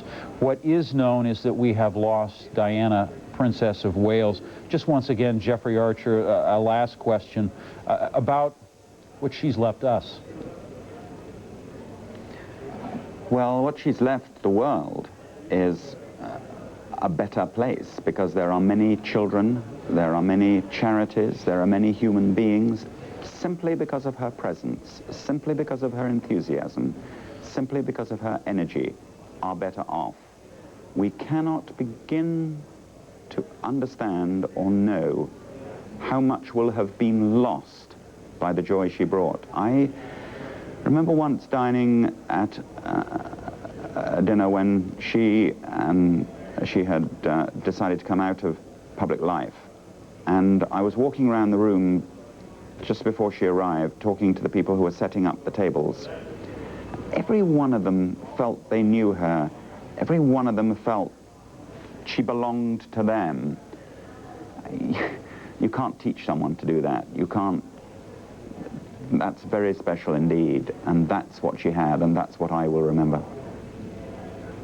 We did have her, Jeffrey. Lord Jeffrey Archer in our London studios, thanks so much for joining us. I'm Jim Clancy at the CNN Center. We're going to take a short break. We'll be right back after this.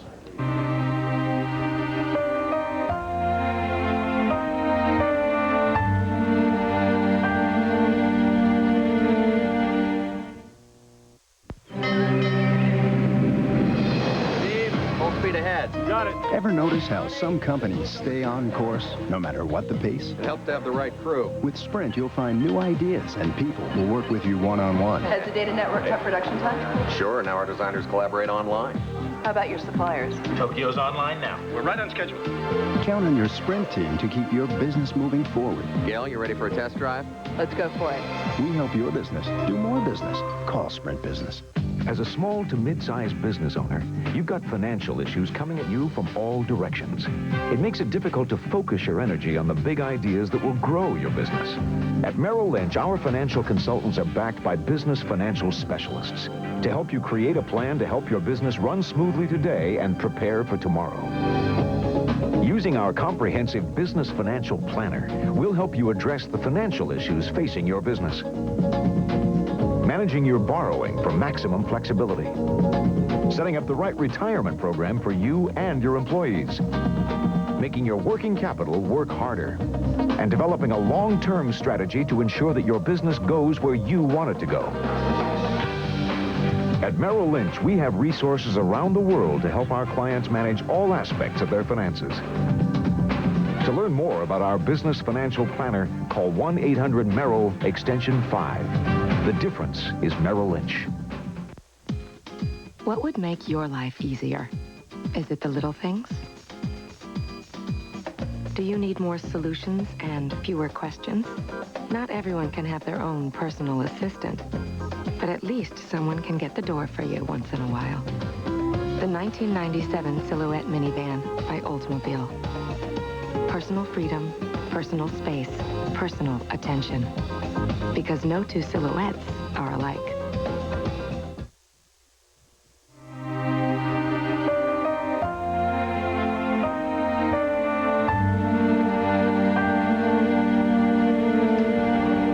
Welcome back.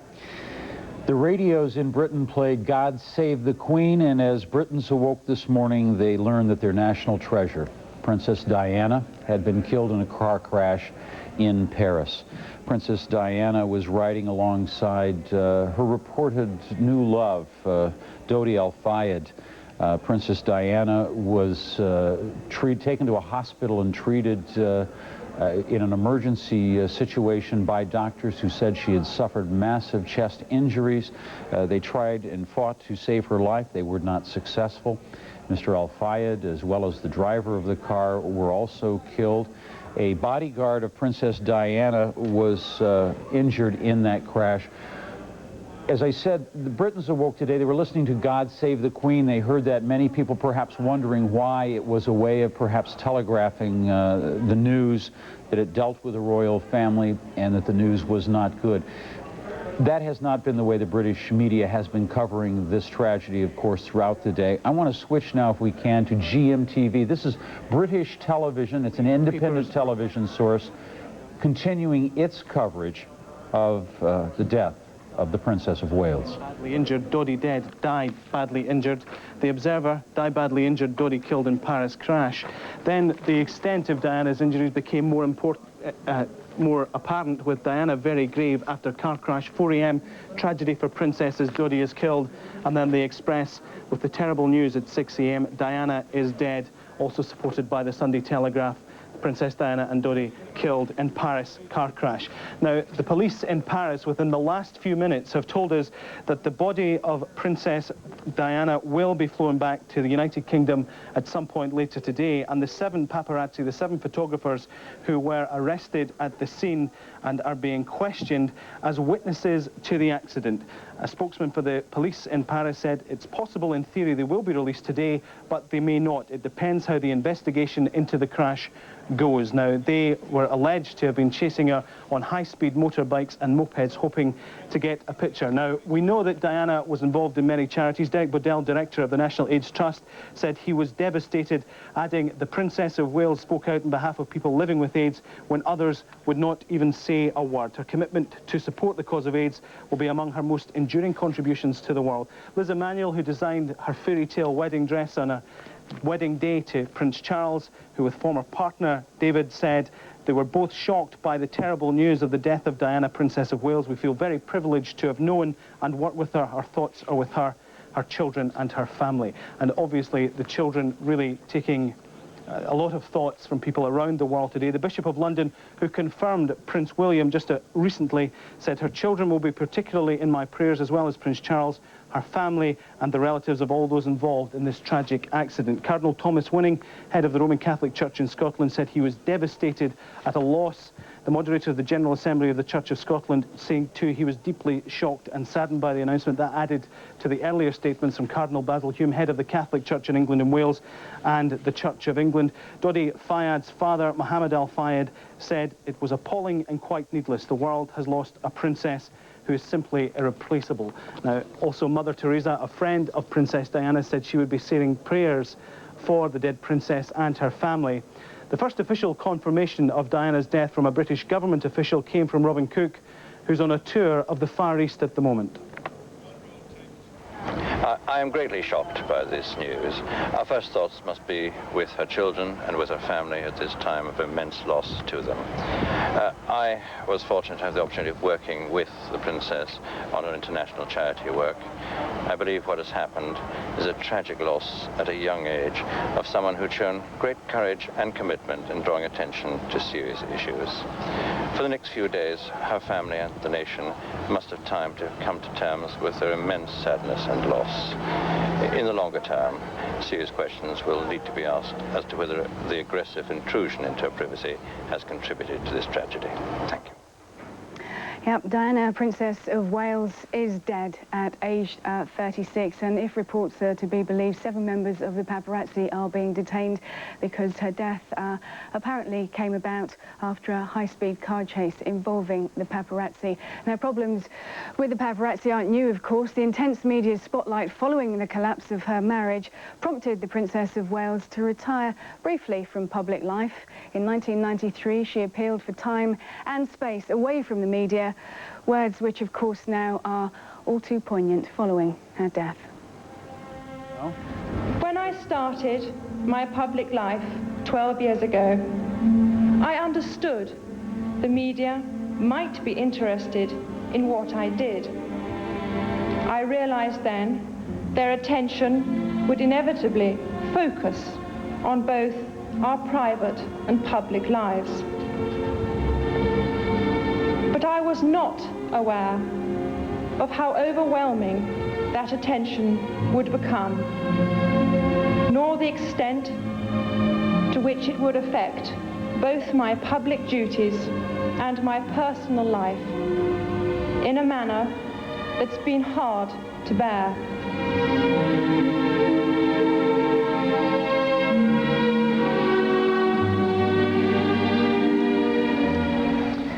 We continue to cover the death of Princess Diana of Wales here on CNN. You've been watching there GMT's coverage, that's British Independent Television's coverage of this story. We're going to take a break. We'll be back right after this.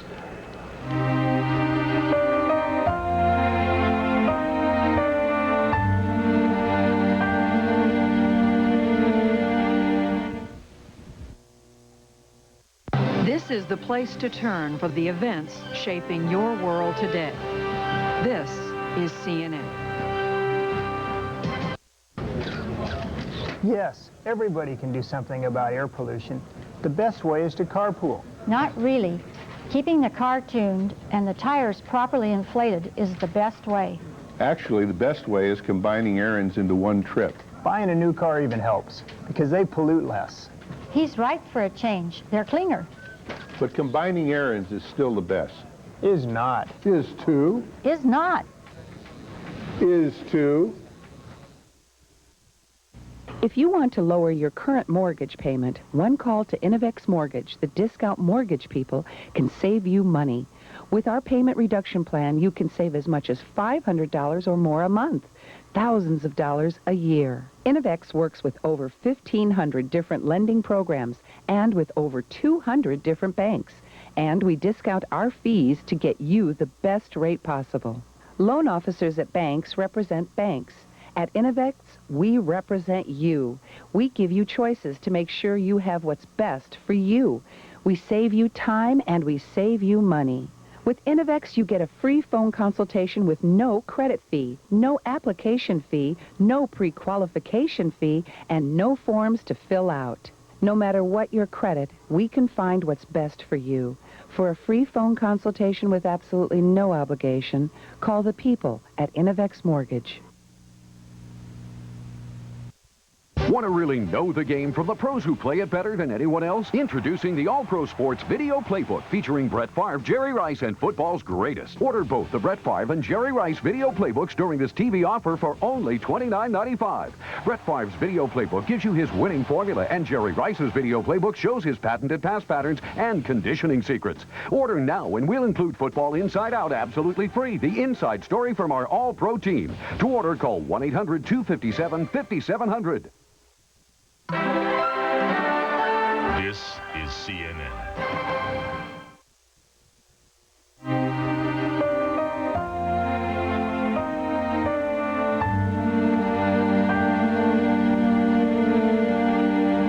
Princess Diana has been killed in an auto accident in Paris, France.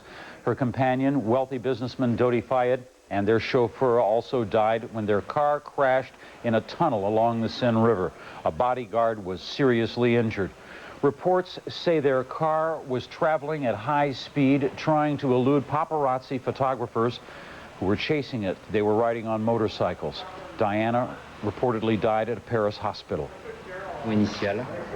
À son arrivée à l'hôpital de la Pitié-Salpêtrière, elle présentait un choc hémorragique. At her arrival at the Salpêtrière hospital, she was in a condition of serious hemorrhage and shock.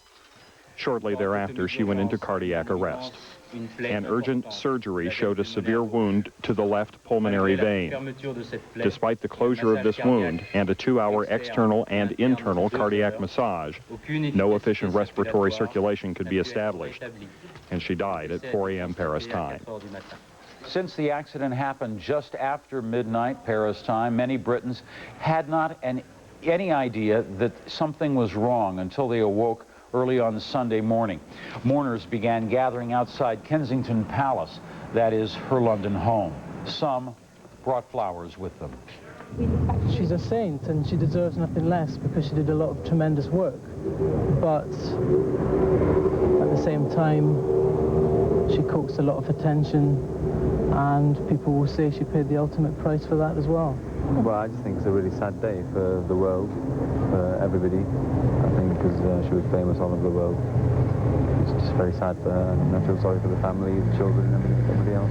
Well, I think it's a tragic circumstance. I've just come down to show my support to all those that have been left behind, and obviously very upset by the news.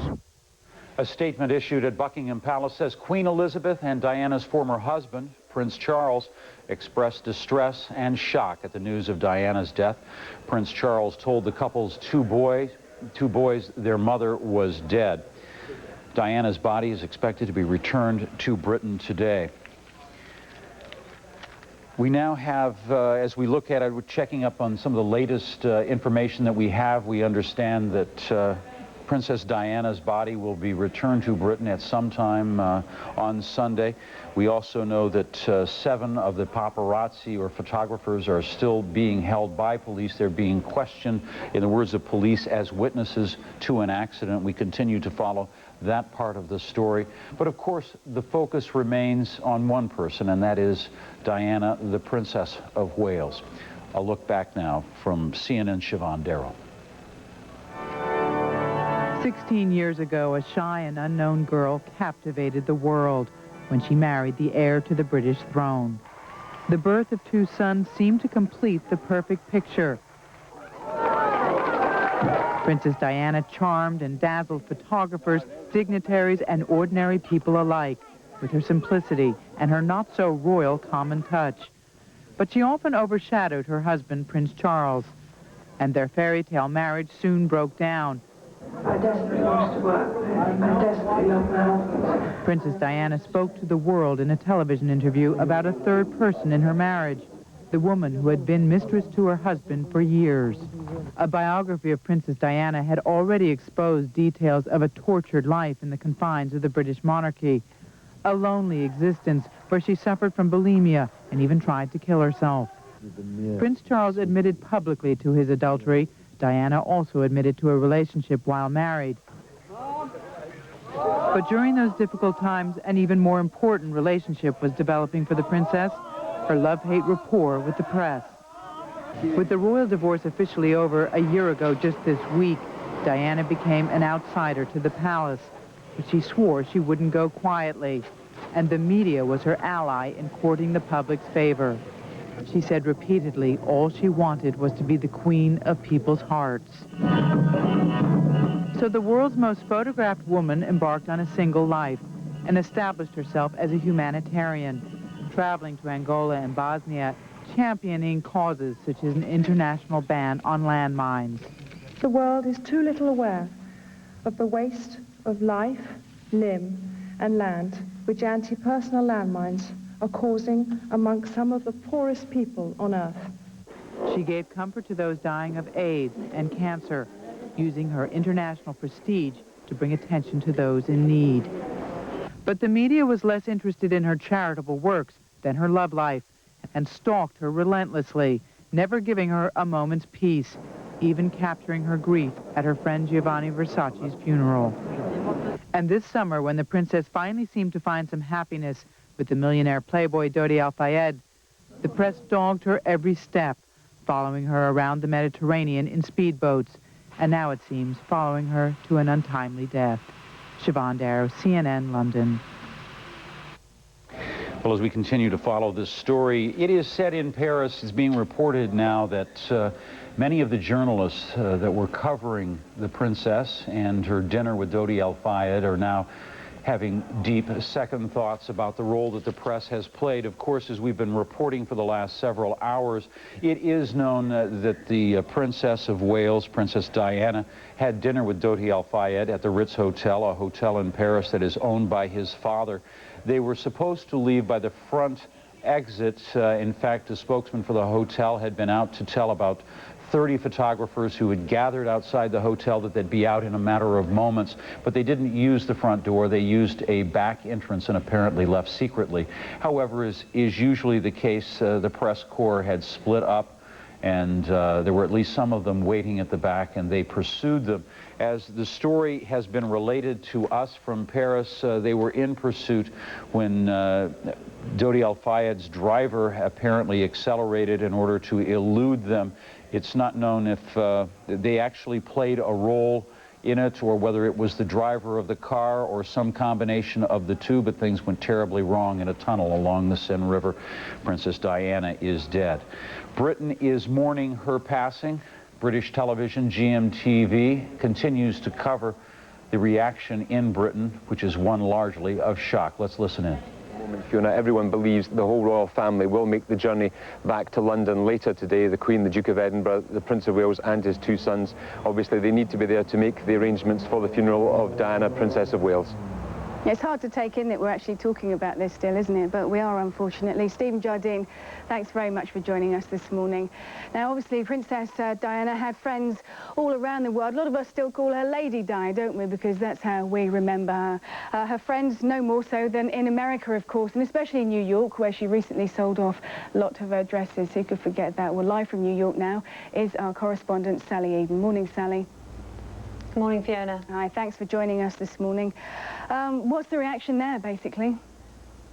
Well, the news that Diana, Princess of Wales, had died came very late here, but the reaction had already started when we heard the news that she'd been involved in a car accident. She has so many friends in America. She is perceived as an icon here, and she never suffered the kind of backlash that perhaps she suffered in the British press at certain times. And certainly her romance with Dodi was always seen as a good thing, and there was more concern that perhaps she'd got herself involved with someone who probably wasn't good enough or may not have been good enough for her. There certainly wasn't any feeling that Diana was manipulative, and she was always seen as a saint here. She was always recognised for her works with AIDS causes and also more recently with her anti-personal landmines campaign. She had friends not only in the fashion world here in New York but also in Washington, and I think everyone is going to be incredibly shocked. It is actually a holiday weekend here in America, and many people are away with their families, but I certainly feel that although there'll be a national day of mourning in the United Kingdom, I'm certain that New York and Washington will join in that mourning as well. Yeah, what has President Clinton had to say so far, Sally? Well, President Clinton was at a private function. He's on holiday on Martha's Vineyard, and he was told while he was at this private party that Diana had been involved in a car accident.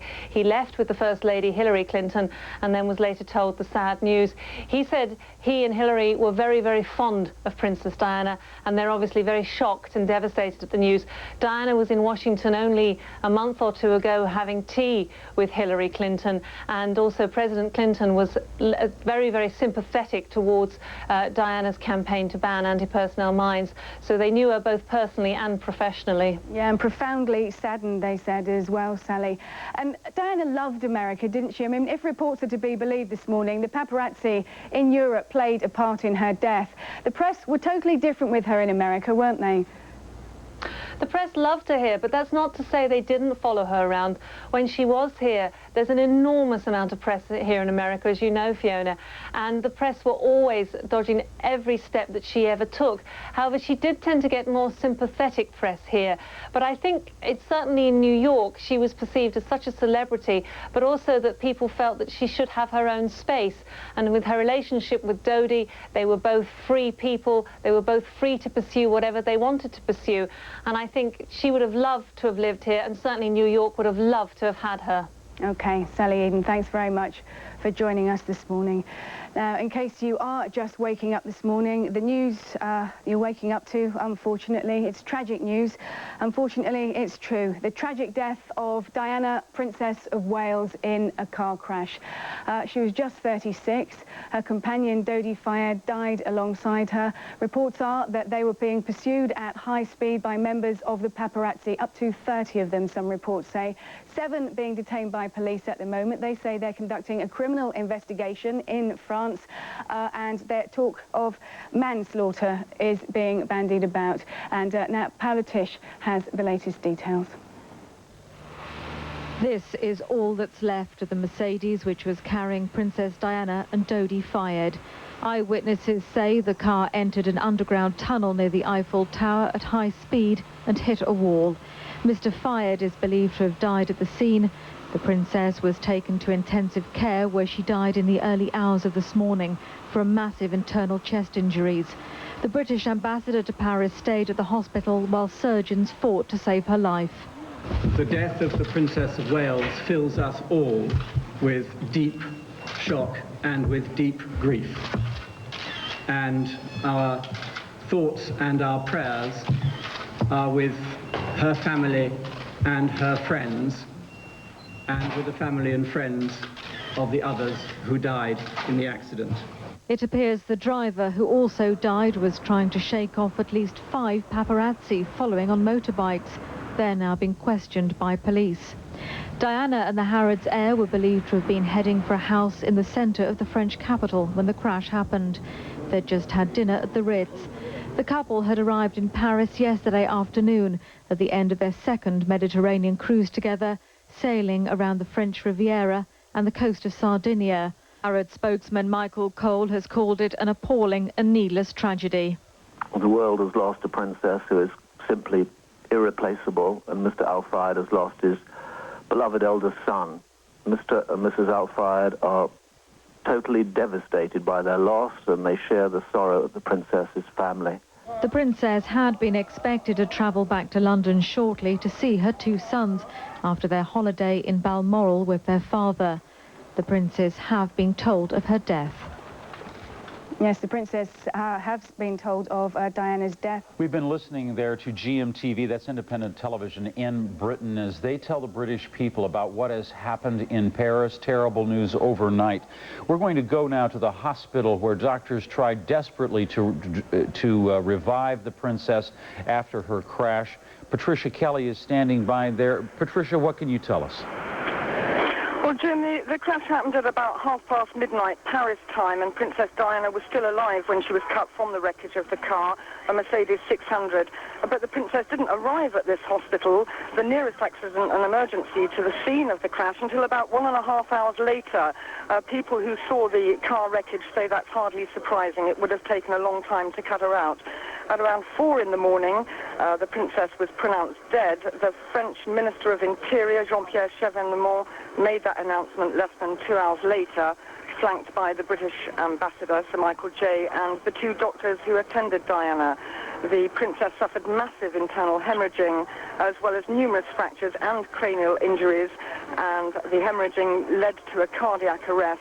I'm told doctors tried for several hours to resuscitate Diana. Her companion, Dodi Al Fayed, was travelling with the princess and was killed on impact, along with the driver. A bodyguard travelling in the car is said to be seriously injured. Dodi's father, Mohammed Al Fayed, was here at the hospital earlier. It's believed he was asked to formally identify his son's body, and shortly afterwards Mr. Al Fayed left the hospital. A convoy of about 9 police cars escorted an ambulance and 2 British Embassy vehicles away from the hospital. Now, I have no confirmation that this was Dodi Al Fayed's body being removed, but there's still, most people here outside the hospital believe that the body of the Princess of Wales is still inside the hospital. Patricia, we understand that Prime Minister Lionel Jospin, as well as the wife of French President Jacques Chirac, Bernadette Chirac, have also visited the hospital to pay their respects? Yes, I have had reports here that the French First Lady, Bernadette Chirac, the wife of the President, was here, but only for less than 10 minutes.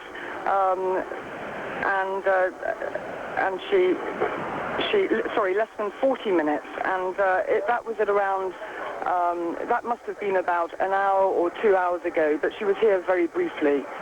And there's a lot of activity outside the hospital. There are a lot of press reporters, obviously media have turned up, and the crowds are beginning to gather, and as I'm talking to you, there are church bells have started ringing within the vicinity of the hospital. There are flowers piling up outside the front door.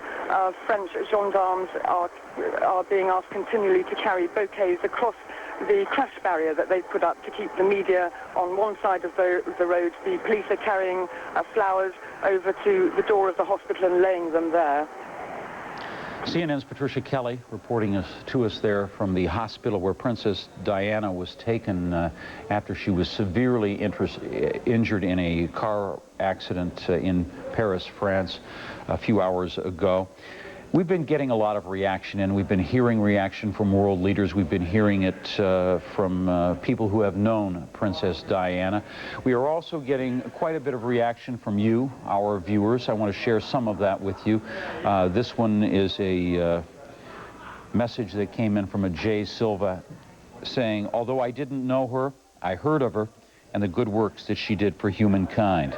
May she rest in peace. A simple message there. Barry Sheldon sent us another one shortly after the news came in, saying, I am very saddened by the news of Diana's death in such a tragic way.